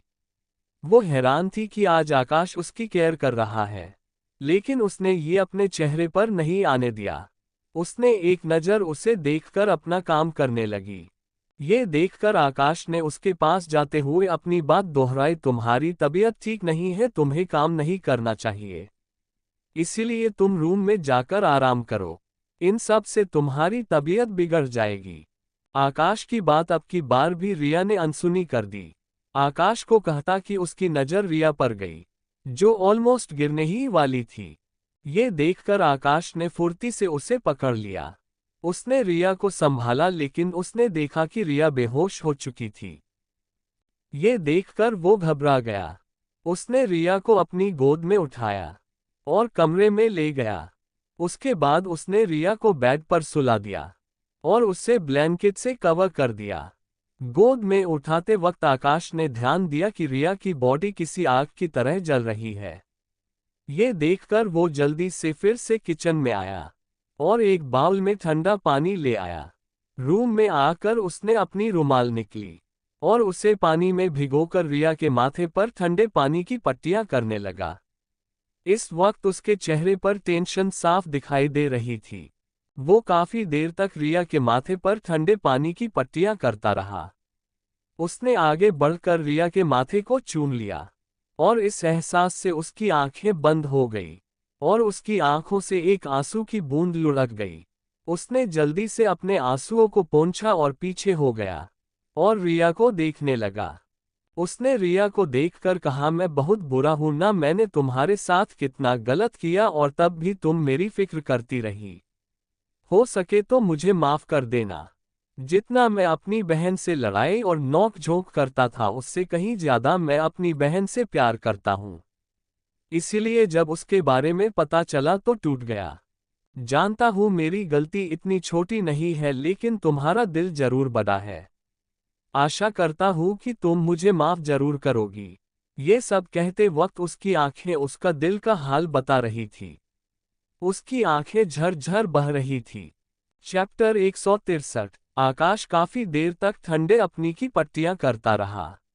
लगभग 2 घंटे बाद रिया को होश आया। उसने धीरे धीरे अपनी आंखें खोली तो उसकी नज़र अपने साइड में बैठे आकाश पर गई, जो पीछे बेड का सहारा लिए सो रहा था, और उसने अपने हाथ से अभी भी रिया के हाथ को पकड़ रखा था। तभी उसे अपने सर पर कुछ गीला गीला महसूस हुआ। उसने अपना हाथ अपने माथे पर रखा और अपने सर पर से ठंडे पानी की पट्टी देख उसे सब समझ आ गया।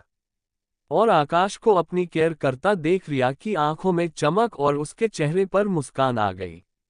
लेकिन जल्द ही वो मुस्कान चली भी गई जब उसे आकाश की शर्ट पर बना हुआ लिपस्टिक का मार्क याद आया।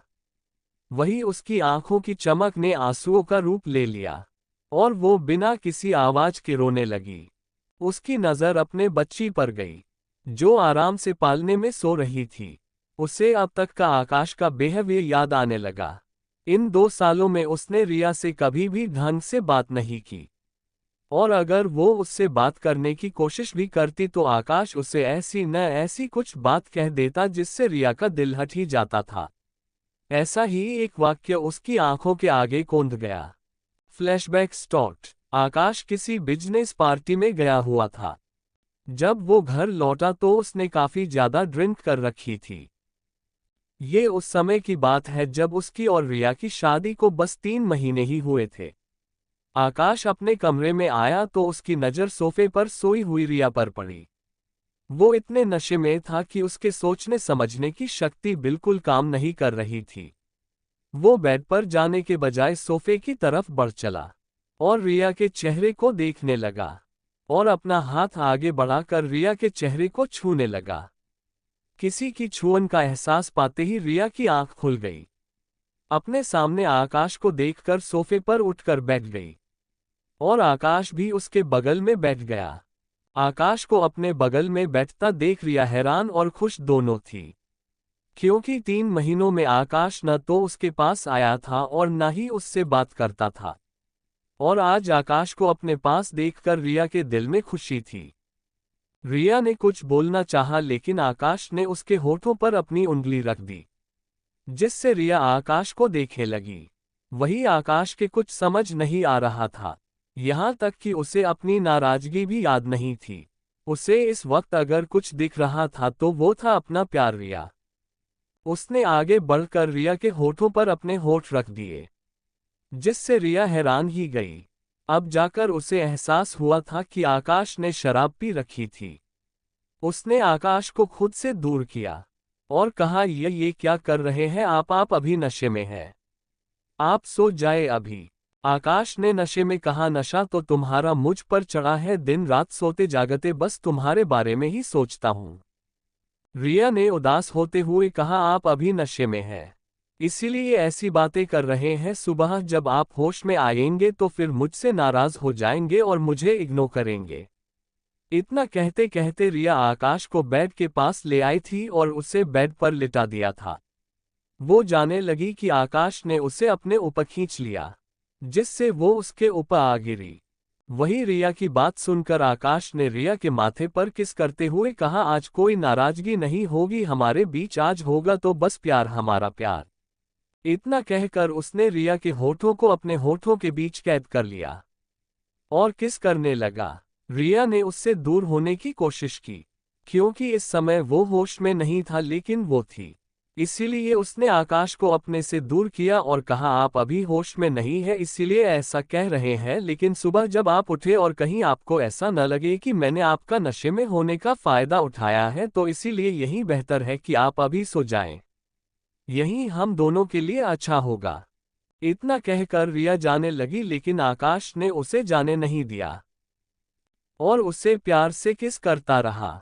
अब रिया भी बहकने लगी थी, क्योंकि वो आकाश से प्यार करती थी, और इतने दिनों बाद आज आकाश उससे बात कर रहा था, वो भी प्यार से। ये उसके लिए सबसे बड़ी बात थी, और अब वो और मना करके आकाश को फिर से नाराज नहीं करना चाहती थी। इसीलिए उसने अब और आकाश का विरोध नहीं किया, और जो आकाश करना चाहता था वो उसे करने दिया। धीरे धीरे रिया भी उसका साथ देने लगी थी, और थोड़ी ही देर बाद उनके कपड़े बेड से नीचे गिरे हुए थे, और वो दोनों प्यार के समंदर में गोता लगा रहे थे। ऐसे ही एक नई सुबह हुई। सुबह आकाश खड़ा हुआ तो उस सर दर्द से फटा जा रहा था। उसने खड़े होने की कोशिश की तो उसे महसूस हुआ कि उसके तन पर एक भी कपड़ा नहीं है। वो ये देखकर हैरान परेशान हो गया, लेकिन जब उसने अपने आप को अपने रूम में पाया तो उसने चैन की सांस ली। लेकिन तभी उसकी नज़र अपने बगल में थकी हारी सो रही रिया पर पड़ी। आकाश का ध्यान उसकी गर्दन पर गया, जिस पर नीले निशान बने हुए थे, जो रात को क्या हुआ उसकी गवाही दे रहे थे। आकाश ने अपना सर पकड़ लिया। वही रिया थककर चूर सो रही थी, क्योंकि वक्त बीतते के साथ आकाश काफी ज्यादा वाइल्ड हो गया था उसके साथ। आकाश ने खड़े होकर अपने कपड़े पहने और याद करने लगा कि क्या हुआ था। उसका पार्टी में जाना, ड्रिंक करना और फिर कमरे में आना। कमरे में आने के बाद क्या हुआ उसे कुछ याद नहीं था। उसने जल्दी से जाकर रिया को उठाया। रिया इस हालत में नहीं थी कि वो उठ पाए, लेकिन आकाश के 3 से 4 बार उठाने से वो उठ गई थी। रिया कुछ कहती कि उससे पहले ही आकाश उस पर बिफर पड़ा। आकाश को लग रहा था कि रिया ने उसके नशे में होने का फायदा उठाया है, जिससे वो रिया पर बिफर पड़ा था। रिया ने उसे बताया कि उसने उसे रोकने की कोशिश की थी, लेकिन वो खुद नहीं माना। इस पर आकाश ने उसे कहा कि वो तो नशे में था, लेकिन तुम तो होश में थी। तुम्हें जानबूझकर मैं फायदा उठाया है। वो तो मैं नशे में था इसीलिए तुम्हारे करीब आ गया, वरना मैं तो तुम्हें अपने पास भी बर्दाश्त नहीं कर सकता। तुम्हारे करीब आना मेरी गलती थी, उसके अलावा और कुछ नहीं। इसीलिए जो हुआ वो भूल जाओ। आकाश के ये कहते ही रिया की आंखों से आंसू आने लगे थे। इतना कहकर आकाश जा चुका था। इस बात को लगभग 1-1.5 महीना बीत चुका था। तब जाकर रिया को मालूम चला कि वह प्रेग्नेंट है। अपनी प्रेगनेंसी की सुनकर रिया खुश थी। चाहे कुछ भी हुआ हो उसके साथ, लेकिन इसमें इस अजन्मे बच्चे की तो कोई गलती नहीं थी। इसीलिए रिया ने उस बच्चे यानी आयुषी को जन्म देने का फैसला किया।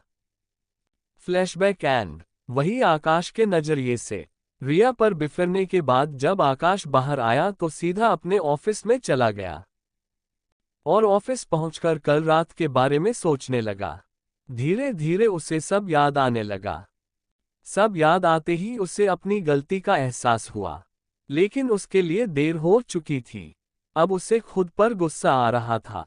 उसने रिया का चेहरा देखा था, उसकी बात सुनकर उसे कितना दुख हुआ होगा ये उसके चेहरे पर साफ साफ दिख रहा था।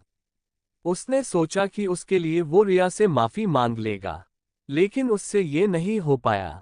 उसने काफी कोशिश की सॉरी बोलने की, लेकिन रिया अब उससे ज्यादा नहीं बोलती थी, लेकिन उसका ख्याल जरूर रखती थी। ऐसे ही दिन बीत गए और आकाश को पता चला कि वो बाप बनने वाला है। अपने बच्चे के बारे में सुनकर आकाश थी खुश था, लेकिन यह उसने अपने चेहरे पर जाहिर नहीं होने दिया। जब तक आयुषी रिया के पेट में थी, तब तक आकाश ने रिया का ख्याल रखा था, लेकिन बिना उससे भनक लगे। वो एक नाज भी रिया के लिए हायकी थी। बस उसने उस नाज से ये कह दिया कि वो उसका नाम ना ले, क्योंकि उसे लग रहा था कि रिया उससे नाराज है। अगर उसे पता चला कि ये नज उसने अपॉइंट की है तो वो कहीं उस नज को निकाल दे। इसीलिए आकाश ने रिया को पता नहीं चलने दिया। ऐसे ही से बीत गया और रिया ने एक प्यारी सी बेटी को जन्म दिया। चैप्टर 164। रिया ये सब सोच रही थी और उसकी आंखें बह रही थीं। उसने धीरे से आकाश के हाथ से अपना हाथ छुड़वाया और बेड से खड़ी हो गई। अब उसे बुखार नहीं था, लेकिन कमजोरी उसे जरूर थी। उसने कल रात से कुछ नहीं खाया था। रिया खड़ी होकर नीचे आ गई, जहां इस वक्त रात हो रही थी। अभिषेक अभी भी ऑफिस से नहीं आया था और आकाश के डैड उन्हें पहले ही डिनर कर दिया गया था। रिया किचन में आई तो वहां पर सर्वेंट्स ने पूरा खाना तैयार कर रखा था।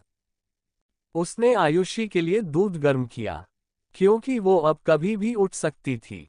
दूध गर्म होने के बाद रिया ने उसे ठंडा किया और उस गुनगुने दूध को बॉटल बच्चे की बोतल में डाल दिया और आयुषी के लिए के आए। जब रूम में आई तो आयुषी कसमसा रही थी और आकाश उसके पास बैठकर उसे शांत कर रहा था, लेकिन शायद उसे भूख लगी थी, इसीलिए अब वो शांत नहीं होने वाली थी। रिया जल्दी से आकर आयुषी को दूध पिलाने लगी। दूध पिलाने के बाद आयुषी अब शांत हो चुकी थी और खेलने लगी थी। आयुषी के हंसते मुस्कुराते चेहरे ने रिया के चेहरे पर भी स्माइल ला दी थी। एक वही तो उसकी दुनिया थी जिसके लिए वो जी रही थी। वो इसीलिए इस घर में रुकी हुई थी, क्योंकि वो नहीं चाहती थी कि उसकी बच्ची, उसकी बेटी को बाप का प्यार ना मिले। वही आकाश इस समय दूर खड़ा रिया को देख रहा था, जिसके चेहरे पर हल्की सी ही सही लेकिन आयुषी के कारण मुस्कान थी। ये देखकर उसके दिल में सुकून उतर आया और वो कमरे से बाहर चला गया। आकाश एक कमरे के आगे आकर रुक गया। आकाश उस बंद कमरे के दरवाजे को देखने लगा। आकाश ने उस दरवाजे की तरफ अपने हाथ बढ़ा दिया। उसके हाथ इस वक्त कांप रहे थे। उसने अपने कांपते हाथों से दरवाजा खोला और वहीं दरवाजे पर खड़ा हुआ पूरे रूम को देखने लगा। देखते ही देखते उसकी आंखें ने नमी आने लगी और अगले ही पल उसकी आंखों से आंसू बहना शुरू हो गए।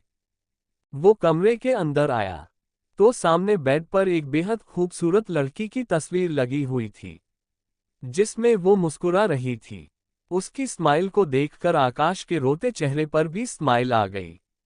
उसने कहा, कितना कुछ बदल गया और कितना गलत हुआ, बट आई प्रोमिस प्रिंसेस, मैं सब कुछ ठीक कर दूंगा। ये कहते वक्त आकाश की आंखों के आगे एक दृश्य कौंध गया। आकाश और रिया मंडप में बैठे हुए थे और पंडित जी ने उन दोनों का गठबंधन करने को बोला था। तो आरती ने उन दोनों का गठबंधन किया और आकाश के कान में कहा, मैं मेरी बेस्ट फ्रेंड को आपको सौंप रही हूँ भाई, लेकिन खबरदार अगर आपने उसे जरा सा भी डांटा तो या फिर कभी उस पे गुस्सा किया तो याद रखना आपके लिए अच्छा नहीं होगा। आकाश ने मजाक में कहा, क्या अच्छा नहीं होगा? आरती ने मुंह बनाकर कहा, ये कि मैं आपसे बात नहीं करूंगी। आकाश के हंसते हुए कहा, ये तो मेरे लिए और भी अच्छा होगा। इतना कहकर आकाश हंस दिया तो आरती का मुंह बन गया और उसने कहा, आप याद रखना अगर अपने मेरी दोस्त को परेशान किया ना तो मैं आपसे नाराज हो जाऊंगी और आपसे बता नहीं करूंगी और आपको पनिशमेंट भी दूंगी। आकाश ये याद करके हंस रहा था और आरती से कहा, तुम्हारी दोस्त को इतना परेशान करने के लिए सॉरी प्रिंसेस, लेकिन अब मैं सब कुछ ठीक कर दूंगा। तुम्हारी दोस्त को इतना प्यार दूंगा कि वो सारे दुख भूल जाएगी और फिर तुम्हें मुझसे नाराज होने की जरूरत भी नहीं पड़ेगी। सिंघानिया मैंशन। सिंघानिया मैंशन के आगे एक कार तेजी से आकर रुकी और उसमें से राम सिंघानिया रोब से बाहर निकला। इस वक्त उसके चेहरे पर कोई भाव नहीं थे। वो सीधा चलता हुआ अपने रूम में चला गया। अपने रूम में जाकर उसने अपने ओवरकोट को निकालकर बेड पर फेंका और सीधा अपने सीक्रेट रूम में चला गया जहां आरती को रखा गया था। वो जब अंदर गया तो उसकी नजरें आरती पर गई, जो मशीनों से घिरी हुई बेजान सी बेड पर लेटी हुई थी। उसके सर की चोट और उसके हाथ पैरों की चोट तो ठीक हो चुकी थी, लेकिन अभी भी वो कोमा से बाहर नहीं आई थी। राम ने अपने फोन में किसी को मैसेज किया तो अगले पल उस रूम का दरवाजा खुला और कई सारे लोग अंदर आए। वो एक डॉक्टर्स की पूरी टीम थी। ये सब डॉक्टर्स दुनिया के बेहतरीन न्यूरोलॉजिस्ट थे, जो सारी की सारी फीमेल्स थी, लेकिन अभी उनकी आंखों पर पट्टियां बंधी हुई थी। सभी की सभी डरी हुई थी और उनके अगल बगल कुछ गार्ड्स खड़े हुए थे, जिनका सर नीचे झुका हुआ था। उन लोगों ने अब तक अपना सर उठाने की जुर्रत भी नहीं की थी। राम खड़ा हुआ और उसने गार्ड्स को कुछ इशारा किया तो गार्ड्स ने जल्दी से उन सभी डॉक्टर्स की आंखों से परियां खोल दी। तो उन सभी की नजर अपने सामने खड़े राम पर गई, जिसे देखकर उन सब की आंखें बाहर आने को हो गई थी, क्योंकि पिछले 2 साल से किसी ने भी डॉक्टर राम सिंघानिया को नहीं देखा था।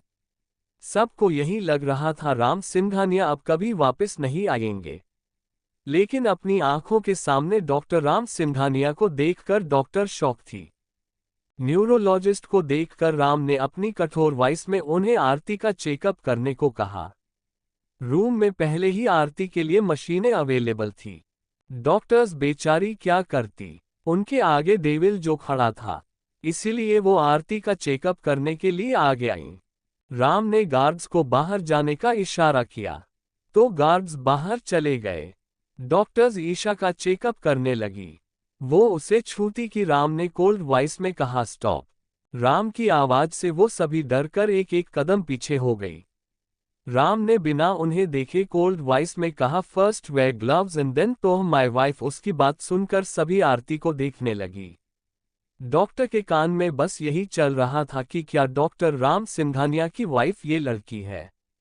डॉक्टर को आरती एंगल लग रही थी और राम एक स्माइल विद हॉर्न्स डेविल। खैर अब वो ये सब राम के सामने नहीं कह सकती थी, क्योंकि उन्हें मरना थोड़ी ना था।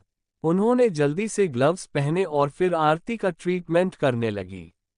उन्होंने उसके कुछ ब्रेन टेस्ट किए। ऐसे में उन डॉक्टर्स को लगभग 5 से 6 घंटे लग गए, क्योंकि ब्रेन की रिपोर्ट्स आने में टाइम लगता है। और वैसे भी राम ने काफ़ी एडवांस मशीनों को यहाँ पर लगवा रखा था, इसीलिए उन्हें ज़्यादा वेट नहीं करना पड़ा। लेकिन उन्हें टेस्ट करते करते काफ़ी टाइम लग गया था। जब आरती की रिपोर्ट्स आई तो वो डॉक्टर्स रिपोर्ट स्टडी करने लगी और आपस में डिस्कशन करने लगी। एक डॉक्टर ने हिम्मत करके राम से कहा, जो आरती का हाथ पकड़े बैठा हुआ था। एक डॉक्टर ने हिम्मत करके राम से डरते हुए कहा, सर वो मैम की रिपोर्ट्स आ गई है। राम ने कुछ नहीं कहा और ना ही अपनी नजरें आरती के चेहरे से हटाए, लेकिन उस डॉक्टर की ओर अपना हाथ बढ़ा दिया। डॉक्टर ने रिपोर्ट्स राम को दे दी। राम रिपोर्ट लेकर पढ़ने लगा। डॉक्टर डरते हुए कहने लगी, सर मैम के सर में ब्लड के कुछ क्लॉट बने हुए हैं। काफी क्लॉट्स तो दवाई से हट जाएंगे, लेकिन कुछ क्लॉट्स परेशानी खड़ी कर सकते हैं, इसीलिए उनकी सर्जरी होनी जरूरी है। रिपोर्ट्स पढ़े के साथ और उस डॉक्टर की बात सुनकर राम को की आंखें डार्क होती जा रही थी, जिससे उस रूम का माहौल बहुत डरावना होने लगा था, जो उन सभी डॉक्टर्स को कांपने पर मजबूर कर रहा था। डॉक्टर ने हिम्मत करके आगे कहा, लेकिन एक प्रॉब्लम है सर की डॉक्टर उससे आगे कुछ कहती कि राम ने बिना किसी भाव के कहा कि उसके लिए पेशेंट का कोमा से बाहर आना जरूरी है। राम की बात पर डॉक्टर ने हाँ कहा और साथ ही अपना सर ही हिलाया। डॉक्टर राम की बात सुनकर हैरान थी, लेकिन उन्हें तभी याद आया कि वो भी कितने फेमस डॉक्टर है, इसीलिए वो जल्द ही नॉर्मल हो गई। डॉक्टर ने आगे कहा, जितना जल्दी हो सके हमें उतना जल्दी मैम की सर्जरी करनी होगी सर, लेकिन इसके लिए उनका कोमा से बाहर आना जरूरी है। ये एक गंभीर मुद्दा था सबके लिए। राम ने एक मैसेज भेजा तो अगले ही पल गार्ड्स आ गए और उन्होंने जल्दी से सभी डॉक्टर्स को उनकी आंखों पर पहले की तरह पट्टी बांध दी और राम ने उन्हें सही सलामत उनके घर छोड़कर आने को कहा। गार्ड्स राम की बात मानकर चले गए। चैप्टर 165। राम आकर आरती के पास बैठ गया। उसने झुककर उसके माथे को चूमा और अपनी आंखों को बंद करके अपना सर आरती के सर से टीका दिया और कहा, और कब तक मुझे तड़पाओगी डॉल, अब तो उठ जाओ ना, तुम्हारे बिना ये तुम्हारा राम कुछ भी नहीं है। इतना कह के राम ने अपनी आंखें खोल ली तो उसकी आंखें लाल थी। जो राम इतनी देर से अपने आप को स्ट्रॉन्ग दिखा रहा था, अब वही कमजोर पड़ता हुआ दिखाई दे रहा था। पिछले 2 सालों से राम जो कभी रोया नहीं था, आखिरकार उसके आंसू आज बह ही निकले। वो आरती की हालत देखकर आज सिसक पड़ा। आज वो खुद को और नहीं रोक पाया। उसकी आंखें बरस पड़ी। उसकी आंखों से आंसू निकलकर आरती के गालों पर पड़ने लगे। राम की आंखों में सामने इन 2 सालों में जो भी हुआ वो किसी फिल्म की तरह चलने लगा। उसका दोस्त आज उसका दुश्मन था। उसका पहला और आखिरी प्यार, उसकी मोहब्बत, उसकी बीवी आज इस हालात में मौत और जिंदगी के बीच जूझ रही थी। वो एकदम अकेला पड़ गया था। जब उसके माँ बाप उसे छोड़कर गए तब उसका दोस्त उसके पास था, जिसने उसे संभाला था। लेकिन आज जब उसे अपने दोस्त की सबसे ज्यादा जरूरत थी, तब उसके दोस्त ने भी उसका साथ छोड़ दिया। ये याद आते ही राम फफक कर रो पड़ा। किसी ने सही ही कहा है कि कभी कभी रोना इंसान के सेहत के लिए अच्छा होता है। इससे उसके दिल का बोझ हल्का होता है। आज राम भी अपने दिल के बोझ को संभाल नहीं पाया और आरती को खोने के डर से रो दिया। आज वो बिल्कुल एक बच्चा लग रहा था। राम की निगाह जब आरती के चेहरे पर पड़ी तो एकदम से चौंक गया, क्योंकि इस वक्त आरती की बंद आंखों से आंसू निकल रहे थे। इसी मतलब था कि वो राम को सुन और महसूस कर पा रही थी, लेकिन वो अपनी आंखें और अपने शरीर के किसी भी हिस्से को हिला नहीं पा रही थी। राम ने आज पहली बार आरती के आंसू देखे थे, वरना आरती के शरीर में इन 2 सालों में कोई भी मूवमेंट नहीं थी। लेकिन आज राम का दर्द शायद उसे महसूस हो रहा था, इसीलिए अनकॉन्शियस हालत में भी उसकी आंखें राम के दर्द में रो दी। राम ने आरती के चेहरे को अपने हाथों में थाम लिया और उसके आंसू पूछते हुए कहा, तक तुम मुंह मुझे सुन पा रही हो डॉल बोलो ना क्या तुम मुंह मुझे सुन पा रही हो? तो आंखें खोलो ना दे देखो ना तुम्हारा राम तुम्हारे बिना कितना अकेला हो गया है। मैं तुम्हें बहुत मिस करता हूँ डॉल। प्लीज उठ जाओ ना डॉल मैं तुम्हें वादा करता हूँ डॉल मैं कभी तुम पे गुस्सा नहीं करूँगा। हमेशा तुम्हारा ख्याल रखूंगा। प्लीज जल्दी ठीक हो जाओ ना। तुम्हारा राम तुम्हारे बिना हर पल मर रहा है। राम के ये कहते वक्त आंखों से आंसू लाउडली क्राइंग निकल रहे थे। इस समय वो बेहद मासूम लग रहा था। आरती को आंखों से भी आंसू निकल रहे थे, लेकिन उसकी बाकी बॉडी में कोई हलचल नहीं थी। शायद वो भी राम के दर्द में रो रही थी। आरती की आंखों में आंसू देख राम ने कहा शश रोना बंद करो डॉल तुम्हें ऐसे तड़पते हुए मैं नहीं देख सकता। देखो अब मैं भी नहीं रोऊंगा हाँ तुम भी मत रोना। तुम तो गुड गर्ल हो ना इतना कहकर राम ने आगे बढ़कर आरती को आंखों को चूम लिया और फिर उसके दोनों गालों को भी चूम लिया और धीरे से आरती की साइड में लेट गया।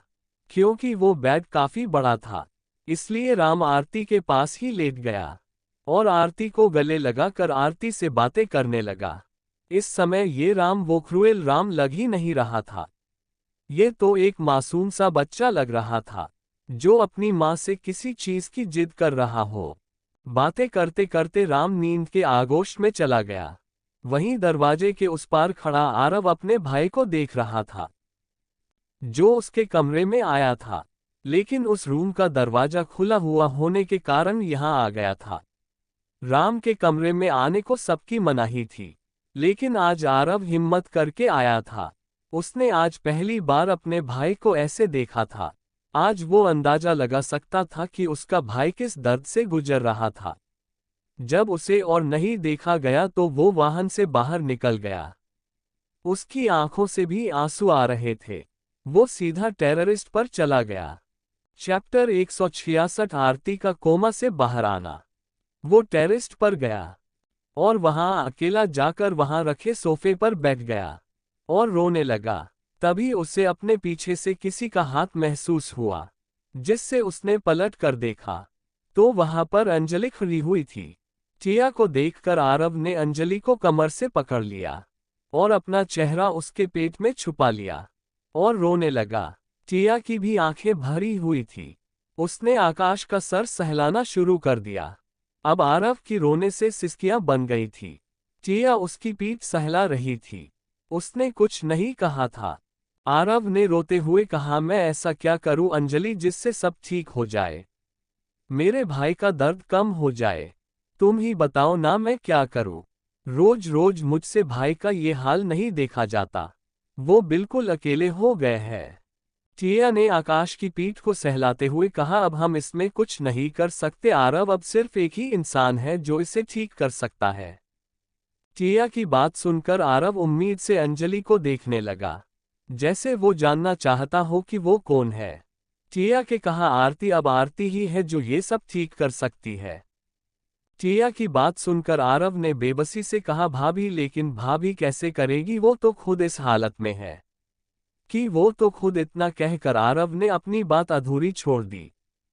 टिया आरव के पास बैठ गई और कहा उसे ठीक होना ही होगा आरव, वरना सब बिखर जाएगा, वरना हम राम भाई को खो देंगे। आरव ने बेबसी से दर्द भरी आवाज के कहा पता नहीं कब ठीक होगा सब, कब भाभी कोमा से बाहर आएंगी। टिया ने कहा तुम्हें हौसला रखन होगा आरव, अब नीचे चलो काफी रात हो गई है, ठंड भी बढ़ती जा रही है। रिया और आरव दोनों नीचे अपने अपने कमरे में चले गए। वहीं जिंदल मैंशन में इस वक्त सब डाइनिंग टेबल पर बैठे हुए थे। रिया, अभिषेक और आकाश ही इस वक्त वहां मौजूद थे। अभिषेक ने खाना खाते हुए कहा अब तुम्हारी कैसी तबीयत है भाई। रिया ने कहा ठीक है भाई, लेकिन इतना कहकर रिया हिचकिचाते हुए अभिषेक को देखने लगी। रिया का लेकिन सुनकर अभिषेक और आकाश दोनों ही उस तरफ देखने लगे। अभिषेक ने चिंता करते हुए कहा लेकिन क्या तुम ठीक तो हो ना। रिया ने हिचकिचाते हुए अभिषेक से कहा वो मुझे आपसे कुछ कहना था। अभिषेक ने कहा हाँ बोलो। रिया ने अपनी नजरें नीचे किए हुए कहा वो मैं अपने घर जाना चाहती हूँ, मम्मी पापा के पास। रिया का ये कहना था कि आकाश उसे देखने लगा, लेकिन रिया की नजरें नीचे थी। वही अभिषेक आकाश को देख रहा था। अभिषेक ने कहा, तुम वहां क्यों जाना चाहती हो? कुछ हुआ है क्या? क्या आकाश ने तुम्हें कुछ कहा है क्या? अभिषेक ने आकाश को घूरते हुए कहा। रिया ने फीकी सी हंसी हंसते हुए कहा, मुझे किसी ने कुछ नहीं कहा, लेकिन मुझसे अब और नहीं होता ये सब, मुझे ब्रेक चाहिए, इसीलिए मैं मम्मी पापा के पास जाना चाहती हूँ। आयुषी को लेकर रिया ने अपनी नम आंखों से अभिषेक को देखकर कहा। अभिषेक ने रिया के सर पर हाथ फेरा तो रिया की आंखों में रुके हुए आंसू बह निकले। उसने उन्हें बेदर्दी से पोंछा और कहा, मैं थक गई हूँ भैया, मुझे अपनी लाइफ में थोड़ा सा सुकून चाहिए। मैं अब यहाँ नहीं रह सकती, मेरा दम घुटता है यहाँ, प्लीज मुझे जाने दीजिए। इतना कहकर रिया के अपने हाथ जोड़ लिए और आंसू भरी आंखों से अभिषेक को देखने लगी। अभिषेक ने कहा, आई थिंक इसके लिए तुम्हें और आकाश दोनों को एक बात करनी चाहिए, वरना मुझे कोई प्रॉब्लम नहीं है, लेकिन मैं अपनी आयुषी और अपनी बहन से मिलने आता रहूंगा। इतना कहकर अभिषेक अपने कमरे में चला गया। रिया भी अपने कमरे में चली गई। आकाश वहीं बुत बने बना हुआ बैठा था। ऐसे ही ये रात बीत गई और एक नया सवेरा हुआ। सिंघानिया मैंशन, राम के सीक्रेट रूम में। राम ने अपनी आंखें खोली और वापस से अपनी आंखें बंद ली। तभी उसे कुछ अजीब सा महसूस हुआ। उसे अपने ऊपर किसी की नजरों की तपिश महसूस हुआ। ये महसूस करके राम की आंखें एक झटके से खुल गई। उसने अपना सर घुमाकर आरती को तरफ देखा, तो उसकी नजरें आरती की नीली नजरों से जा मिली, जिसे देखकर वो देखता रह गया। एक झटके से उठकर बैठ गया और एकटक आरती की नीली आंखों में देखने लगा। वो शॉक था, उसे यकीन नहीं हो रहा था कि वो जो अपनी आंखों से देख रहा है वो सच है। उसके सामने आरती अपनी आंखें खोले उसे देख रही थी। उसे यकीन नहीं हो रहा था। उसने खुद को यकीन दिलाने के लिए कि वो जो अपनी आंखों के सामने देख रहा है वो सच है, वो अपनी आंखों को मलने लगा। लेकिन उसके सामने यही नजारा था। वो आरती की पलकों और उसके चेहरे को छूने लगा। तभी उसके कानों में आरती की मीठी आवाज पड़ी, हाँ हब्बी। ये सुनते ही राम की आंखें बंद हो गई और उसकी आंखों से आंसू बह निकले। ये सुने हुए उसे कितने अरसे बीत गए थे। उसने आगे बढ़कर आरती को गले लगा लिया और अपनी आंखें बंद कर ली। चैप्टर 167। राम आरती के गले से लगे हुए था, लेकिन ताजुब की बात यह थी कि आरती ने कुछ भी हरकत नहीं की, बल्कि उसकी आंखों से भी आंसू बह रहे थे। राम आरती से अलग हुआ और खुश होते हुए कहा, तुम्हें सच में होश में आ गया है ना डॉल? राम को यही नहीं हो रहा था, इसलिए उसने आरती से पूछा। आरती ने अपना सर हाँ में हिलाया। राम दोबारा से उसके गले लग गया। जब उसे महसूस हुआ कि आरती उसे गले नहीं लगा रही है, तो वो उसे कंफ्यूजन में देखने लगा और कहा, क्या हुआ डॉल, तुम मुझे गले क्यों नहीं लगा रही हो? राम के कहते ही आरती की अटकती हुई आवाज उससे सुनाई दी, हाँ हब्बी माँ, मैं अपने हाथ पैर नहीं हिला पा रही हूँ। आरती की बात सुनकर राम ने आरती का सर सहलाते हुए कहा, इतने दिन एक ही पोजीशन में रहने की वजह से अकड़न हो गई होगी, तुम चिंता मत करो, थोड़ी ही देर में तुम ठीक हो जाओगी। इतना कहकर राम ने ड्राइवर में से एक इंजेक्शन निकाला और आरती को चढ़ रही आईवी में इंजेक्ट कर दिया। राम ने किसी को मैसेज किया और आरती के पास बैठ गया। राम की नम आंखों को देखकर आरती ने राम से अटकते हुए कहा, हाँ हब्बी, आप रो क्यों रहे हैं? राम ने आरती के गालों से आंसुओं को साफ करते हुए कहा, तुम क्यों रो रही हो डॉल? आरती ने कहा, मुझे तो आपको देखकर रोना आ रहा है। आरती की बात सुनकर राम हंस दिया। आरती ने राम की तरफ देखकर कहा, हाँ हब्बी, मुझे क्या हुआ है? मैं यहाँ क्यों हूँ और ये कौन सी जगह है? मैं अपने हाथ पैर क्यों नहीं हिला पा रही हूँ? आरती की बात सुनकर राम के चेहरे की स्माइल गायब हो गई। उसे ऐसे सोचते हुए देखकर आरती ने राम की तरफ देखते हुए कहा, क्या हुआ हब्बी, बताए ना मुझे क्या हुआ है? राम ने आरती के सर पर हाथ फेरते हुए कहा, कुछ नहीं डॉल, बस तुम्हें थोड़ी सी चोट लग गई थी, इसीलिए तुम बेहोश थी। राम ने अभी उसे कुछ ज्यादा नहीं बताया। पहले वो शो हो जाना चाहता था कि अब आरती को कोई खतरा तो नहीं है। वो दोनों अभी बात कर ही रहे थे कि दरवाजा नॉक हुआ। राम ने परमिशन दी तो कल वाली सारी की सारी डॉक्टर्स वहां खड़ी हुई थी।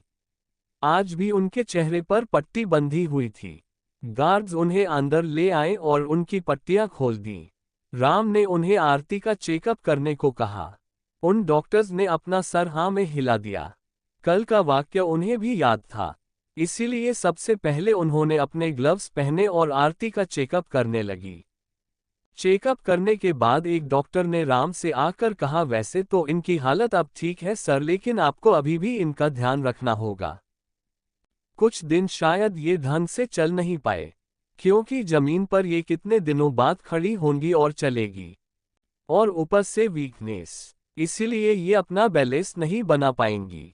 और जैसा कि आपने कहा कि आपने इन्हें एक इंजेक्शन भी दे दिया है जिससे ये मूव कर पाए, लेकिन मैंने आपको कल भी कहा कि उनके सर में क्लॉट्स है जिस वजह से सर्जरी करनी पड़ेगी। लेकिन हम अभी नहीं कर सकते, क्योंकि अभी ये कुछ ही वक्त पहले कोमा से बाहर आए हैं और अभी इन्हें थोड़ा रिकवर होने दीजिए, उसके बाद हम इनकी सर्जरी कर सकते हैं। राम ने कुछ नहीं कहा और आरती को देखते हुए अपना सर हाँ में हिला दिया। जल्द ही वो डॉक्टर्स भी वहां से वैसे ही चली गई जैसे वो अंदर आई थी। राम आरती के पास बैठ गया और उसे देखने लगा, जो कि नींद में थी। दवाइयों के कारण उसकी आंखें बोझिल हो गई थी। जिंदल मैंशन। रिया अपना सामान पैक कर रही थी। छोटी सी आयुषी इस वक्त पलने में सोई हुई थी। आकाश जब अंदर आया तो उसकी आंखें लाल थी, जो इस बात की गवाही दे रही थी कि वो पूरी रात नहीं सोया है। अंदर आकर उसकी नजरें रिया पर गई, जो पैकिंग कर रही थी। ये देखकर वो उसके पीछे जाकर खड़ा हो गया। रिया को जब अपने पीछे किसी का एहसास हुआ तो वो पीछे मुड़ी। उसके सामने अब आकाश खड़ा हुआ था। आकाश ने कहा, क्या कर रही हो? रिया ने दो टूक जवाब दिया, पैकिंग। आकाश ने कहा, तुम कहीं नहीं जाओगी? आकाश के कहने पर रिया ने बिना किसी भाव के कहा, मैं जाऊंगी और ये मेरा फैसला है मिस्टर जिंदल। इतना कहकर वो अपनी पैकिंग में लग गई। आकाश ने सख्ती से कहा, मैंने कहा न तुम यहां से कहीं नहीं जाओगी। आकाश की बात सुनकर रिया ने आकाश को देखा। आकाश को देखकर रिया साइड से जाने लगी, लेकिन अब की बार आकाश ने उसका हाथ पकड़ लिया। आकाश ने उसे अपने सामने किया और उसकी आंखों में देखते हुए कहा, इग्नोर कर रही हो मुझे? उसकी बात पर रिया ने कहा, इग्नोर करने वाली मैं होती कौन हूं? इतना कहकर रिया ने अपना छुड़वाया और वापस से अपने कपड़े सेट करने लगी। आकाश ने अगले पल ही जवाब में कहा, मिसेज रिया आकाश जिंदल की पत्नी। आकाश की बात सुनकर रिया के हाथ रुक गए और वो हंसने लगी। आकाश उसे हैरानी से देखने लगा। चैप्टर 168। रिया हंसने लगी और आकाश उसे हैरानी से देखने लगा। हंसते हुए रिया की आंखों में आंसू आ गए। ट्राइंग उसे ऐसे देखकर आकाश आगे बढ़ा कि रिया ने उसे हाथ दिखाकर रोक दिया। आकाश वहीं रुक गया और रिया को देखने लगा। रिया ने हंसना बंद किया और आकाश को देखकर सरकास्टिकली कहा, मिसेज रिया आकाश जिंदल की पत्नी, लेकिन मुझे तो आज तक ऐसा कभी नहीं लगा। मुझे तो अब तक लगता आ रहा था कि मैं बस एक चलती फिरती मशीन हूं, जिसका भी मन करे वो अपना गुस्सा इस मशीन पर निकाल दो और कोई भी इल्जाम इस मशीन पर डाल दो। अगर उससे भी मन नहीं भरा तो ऐसी कड़वी बातें कह दो जिससे किसी भी पत्थर दिल इंसान का दिल घायल हो जाए। लेकिन इस मशीन को थोड़ी ना कुछ फर्क पड़ता है। ये तो एक मशीन है जिसके कोई जज्बात नहीं है। ये बनी ही सबके तानों को सहने के लिए है। रिया ने अपनी तरफ उंगली करते हुए कहा। उसकी आंखों से आंसू की बूंद उनके गाल पर लुढ़क ही आई थी, जिसे उसने रोकने की बहुत कोशिश की था। उसने बेदर्दी से अपने आंसू पोंछे। वहीं आकाश ने अपनी नजरें झुका ली थी, जिसे देखकर रिया के चेहरे पर एक दर्द भरी मुस्कान आ गई। उसने आकाश को देखकर कहा, क्या हुआ, नजरें क्यों झुक गई तुम्हारी? तुम्हें पता है यहां तक भी मैं खुशी खुशी सहने के लिए तैयार थी।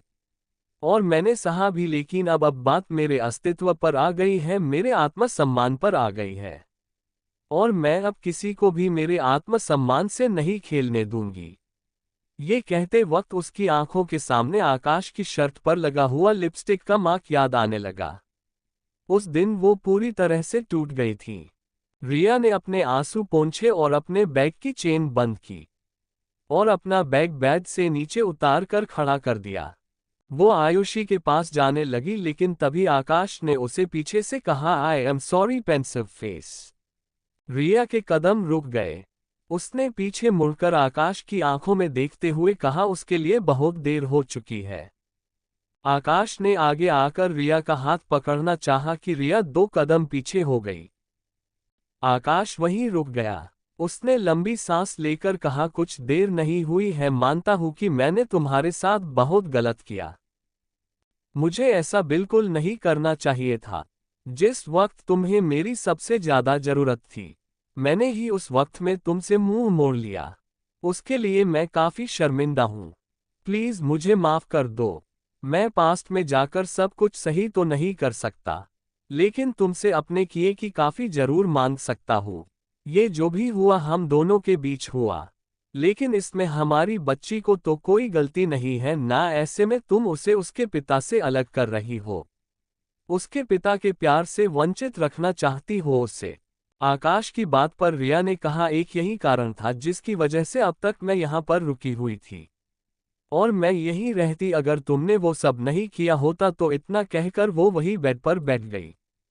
वही आकाश को कुछ समझ नहीं आया। उसने नासमझी में कहा, मैंने क्या किया? आकाश की बात सुनकर रिया ने गुस्से से कहा, बस भी करो अब झूठ बोलना, और कितना झूठ बोलोगे तुम? आकाश ने कंफ्यूजन में कहा, मैं झूठ क्यों बोलूंगा, और मुझे तो ये भी नहीं पता कि तुम किस बारे में बात कर रही हो। सिंघानिया मैंशन। पूरे घर में सबको ये पता चल गया था कि आरती कोमा से बाहर आ चुकी है। इसीलिए सब इस वक्त राम के रूम थे, और राम उन्हें घूर रहा था, क्योंकि सब उसकी बीवी को घेर कर खड़े थे, जैसे वो सर्कस में लाया गया कोई नया जानवर हो। राम ने आरती को अपने रूम में शिफ्ट कर दिया था, और इस वक्त आरती बेड पर तकियों के सहारे आधी बैठी हुई थी। चैप्टर 169। वही आरती अंजलि को अपने सामने देखकर खुश थी। टिया आरती के होश में आने से बहुत खुश थी। वही राम ने अब तक आरती को बता दिया था कि उसे चोट 2 साल पहले लगी थी, और पिछले 2 सालों से वो कोमा में थी। लेकिन राम ने उससे ये नहीं बताया कि इन 2 सालों में क्या क्या हुआ था। राम ने आरती को अच्छे से संभाल लिया था। वहीं जिंदल मैंशन। रिया अपने मायके जाने के लिए तैयार थी, लेकिन आकाश उसे जाने से रोक रहा था। आकाश ने रिया से एक लिए हुए कहा, मत जाओ ना रिया, मुझे तुम्हारी जरूरत है। रिया आकाश की बात सच मान लेती अगर उसने उसकी शर्ट पर वो लिपस्टिक मार्क ना देखा होता तो, लेकिन अभी तो उसी दिमाग में वही सब घूम रहा था, इसीलिए उसे गुस्सा आ गया। उसने आकाश का हाथ झटकते हुए कहा, बंद करो ये नाटक आकाश, बंद करो झूठ बोलना। तुम्हें मेरे जाने का दुख नहीं होना चाहिए, बल्कि तुम्हें तो खुशी मनानी चाहिए। आखिर तुम्हारे रास्ते का कांटा जो निकल रहा है, फिर तुम बिल्कुल आजाद हो जाओगे किसी दूसरी के पास जाने के लिए। आकाश ने हैरानी और नासमझी से कहा, किसके पास? रिया ने गुस्से से कहा, वही जिसके साथ तुम रात बिताकर आए थे, वही जिसका लिपस्टिक मार्क मुंह तुम्हारे शर्ट पर था। रिया की बात सुनकर आकाश को बहुत गुस्सा आया। उसके रिया पर चिल्लाते हुए कहा, बस रिया। उसकी आवाज इतनी तेज थी कि आयुषी रोने लगी। आयुषी को रोता देखकर दोनों को ही अब इस कमरे में अपने अलावा आयुषी का भान हुआ। अपने गुस्से को कंट्रोल करने के लिए आकाश ने अपनी आंखें कसकर बंद कर ली और अपने हाथों की मुट्ठियां बना ली, जिससे उसके हाथों की हर एक नस उभर कर दिखने लगी। रिया ने जल्दी से आगे बढ़कर आयुषी को अपनी गोद में ले लिया और उससे पुचकारने लगी। आकाश वहां से जाने लगा, लेकिन वो चलता हुआ रुक गया और उसने बिना रिया की तरफ देखे हुए कहा, इसका जवाब मैं तुम्हें अपने मुंह से नहीं बताऊंगा, लेकिन जल्द ही तुम्हें कुछ दिखाऊंगा, उसके बाद तुम फैसला करना। इतना कहकर आकाश 1 मिनट भी और नहीं रुका और कमरे से बाहर निकल गया। आकाश कमरे से गुस्से में दंदनाता हुआ बाहर निकला और बाहर जाने लगा। तभी अभिषेक हांफता हुआ उसके पास पहुंचा। अभिषेक बुरी तरह हांफ रहा था। उसे ऐसे देखकर आकाश के चेहरे पर परेशानी के बहाव आ गए। उसने चिंता करते हुए अभिषेक से कहा, क्या हुआ भाई, आप ठीक तो हैं ना, आप यूं हौंफ क्यों रहे हैं? अभिषेक कुछ कहता कि आकाश ने दूसरा सवाल उस पर दाग दिया। बताए ना भैया क्या हुआ? अभिषेक ने चिढ़ते हुए कहा, कुछ बोलने देगा तब बताऊंगा न, अजीबो गरीब प्राणी। अपने लिए अजीबो गरीब प्राणी सुनकर आकाश का मुंह बन गया। उसे ऐसे देखकर अभिषेक ने अपना सर नामे हिला दिया। उसने आकाश के सर पर हल्का सा मारते हुए कहा, एक बच्चे के बाप हो गए हो तुम, कब सुधरोगे? आकाश ने अभिषेक का ध्यान भटकाने के लिए कहा, भाई आप बताए ना, आप क्या कहना चाहते थे, जिसे बताने के लिए आप इतना एक्साइटेड थे कि हांफते हुए यहां मेरे पास पहुंचे थे? आकाश की बात सुनकर अभिषेक को ध्यान आया। ये याद आते ही कि वो यहां क्यों आया था, उसकी आंखें कुही से चमकने लगी। आज कई दिनों बाद वो अपने भाई को ऐसे देख रहा था। अभिषेक ने आकाश के कंधे पर हाथ रखा और उसे देखकर कुछ कहा, जिसे आकाश की आंखें हैरानी से बड़ी हो गई। अभिषेक भी आकाश के इस रिएक्शन को देख रहा था। चैप्टर 170। आकाश को अपने कानों पर यकीन नहीं हुआ। उसने अविश्वास से कहा, आप सच कह रहे भाई, क्या ये सच है? अभिषेक ने हल्की मुस्कान और आंखों में नमी लिए हुए अपना सर हाँ में हिला दिया। आकाश खुशी से झूम उठा। उसने एक्साइटेड होते हुए कहा, तो हम किस चीज का वेट कर रहे हैं भाई, हम भी चलते हैं ना प्रिंसेस से मिलने। आकाश के कहने से अभिषेक के कदम रुक गए थे। आकाश ने उसे असमंजस में देखा। अभिषेक ने नाराजगी से कहा, वहां वो भी होगा। आकाश ने अभिषेक की बात सुनकर कहा, वो कभी आपका दोस्त हुआ करता था भाई, आज जिससे आपको इतनी नाराजगी है, कभी उसके लिए आप अपनी जान न्यौछावर करते थे। आज आपकी नाराजगी आपका अपनी प्रिंसेस के लिए प्यार पर बारी पड़ रही है। सिंघानिया मैंशन। राम का कमरा। राम आरती को अपनी बाहों में लिए हुए लेटा था और धीरे धीरे उसका सर थपथपा रहा था। तभी आरती में राम को देखा और आरती ने राम को देखकर कहा, अभी सब मुझसे मिलने आए हैं लेकिन अभी तक भैयू नहीं आए। आरती में अपना मुंह फुलाते हुए कहा। आरती की बात सुनकर राम के हाथ रुक गए।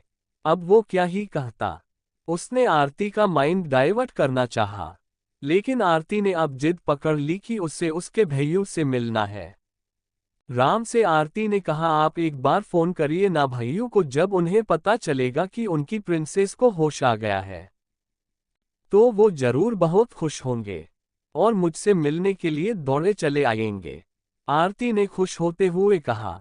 आरती को बात सुनकर राम ने अपने में कहा, अब मैं तुम्हें क्या बताऊं डॉल, मैंने तो ये बात पहले ही तुम्हारे भैयू के पास पहुंचा दी है कि तुम्हें होश आ गया है, लेकिन देखो अभी तक वो नहीं आया।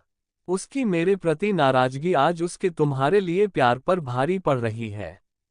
इतना सोचते सोचते राम ने कसकर अपनी आंखें बंद कर ली। आरती ने कहा, अरे करिए ना फोन, आप सोच क्या रहे हैं इतना? अगर आप नहीं कर रहे तो फोन मिलाकर मुझे दीजिए, मैं कर लूंगी। आरती की बात सुनकर राम ने हड़बड़ी में कहा, अरे नहीं, मैं कर रहा हूं, तुम रहने दो। इतना कहकर राम खड़ा हुआ और फोन लेकर अपने मन में कहा, मैं नहीं चाहता कि हम दोनों की तकरार के बारे तुम्हें कुछ भी पता चले। मैं सोच भी नहीं सकता कि अगर तुम्हें ये पता चला तो क्या होगा।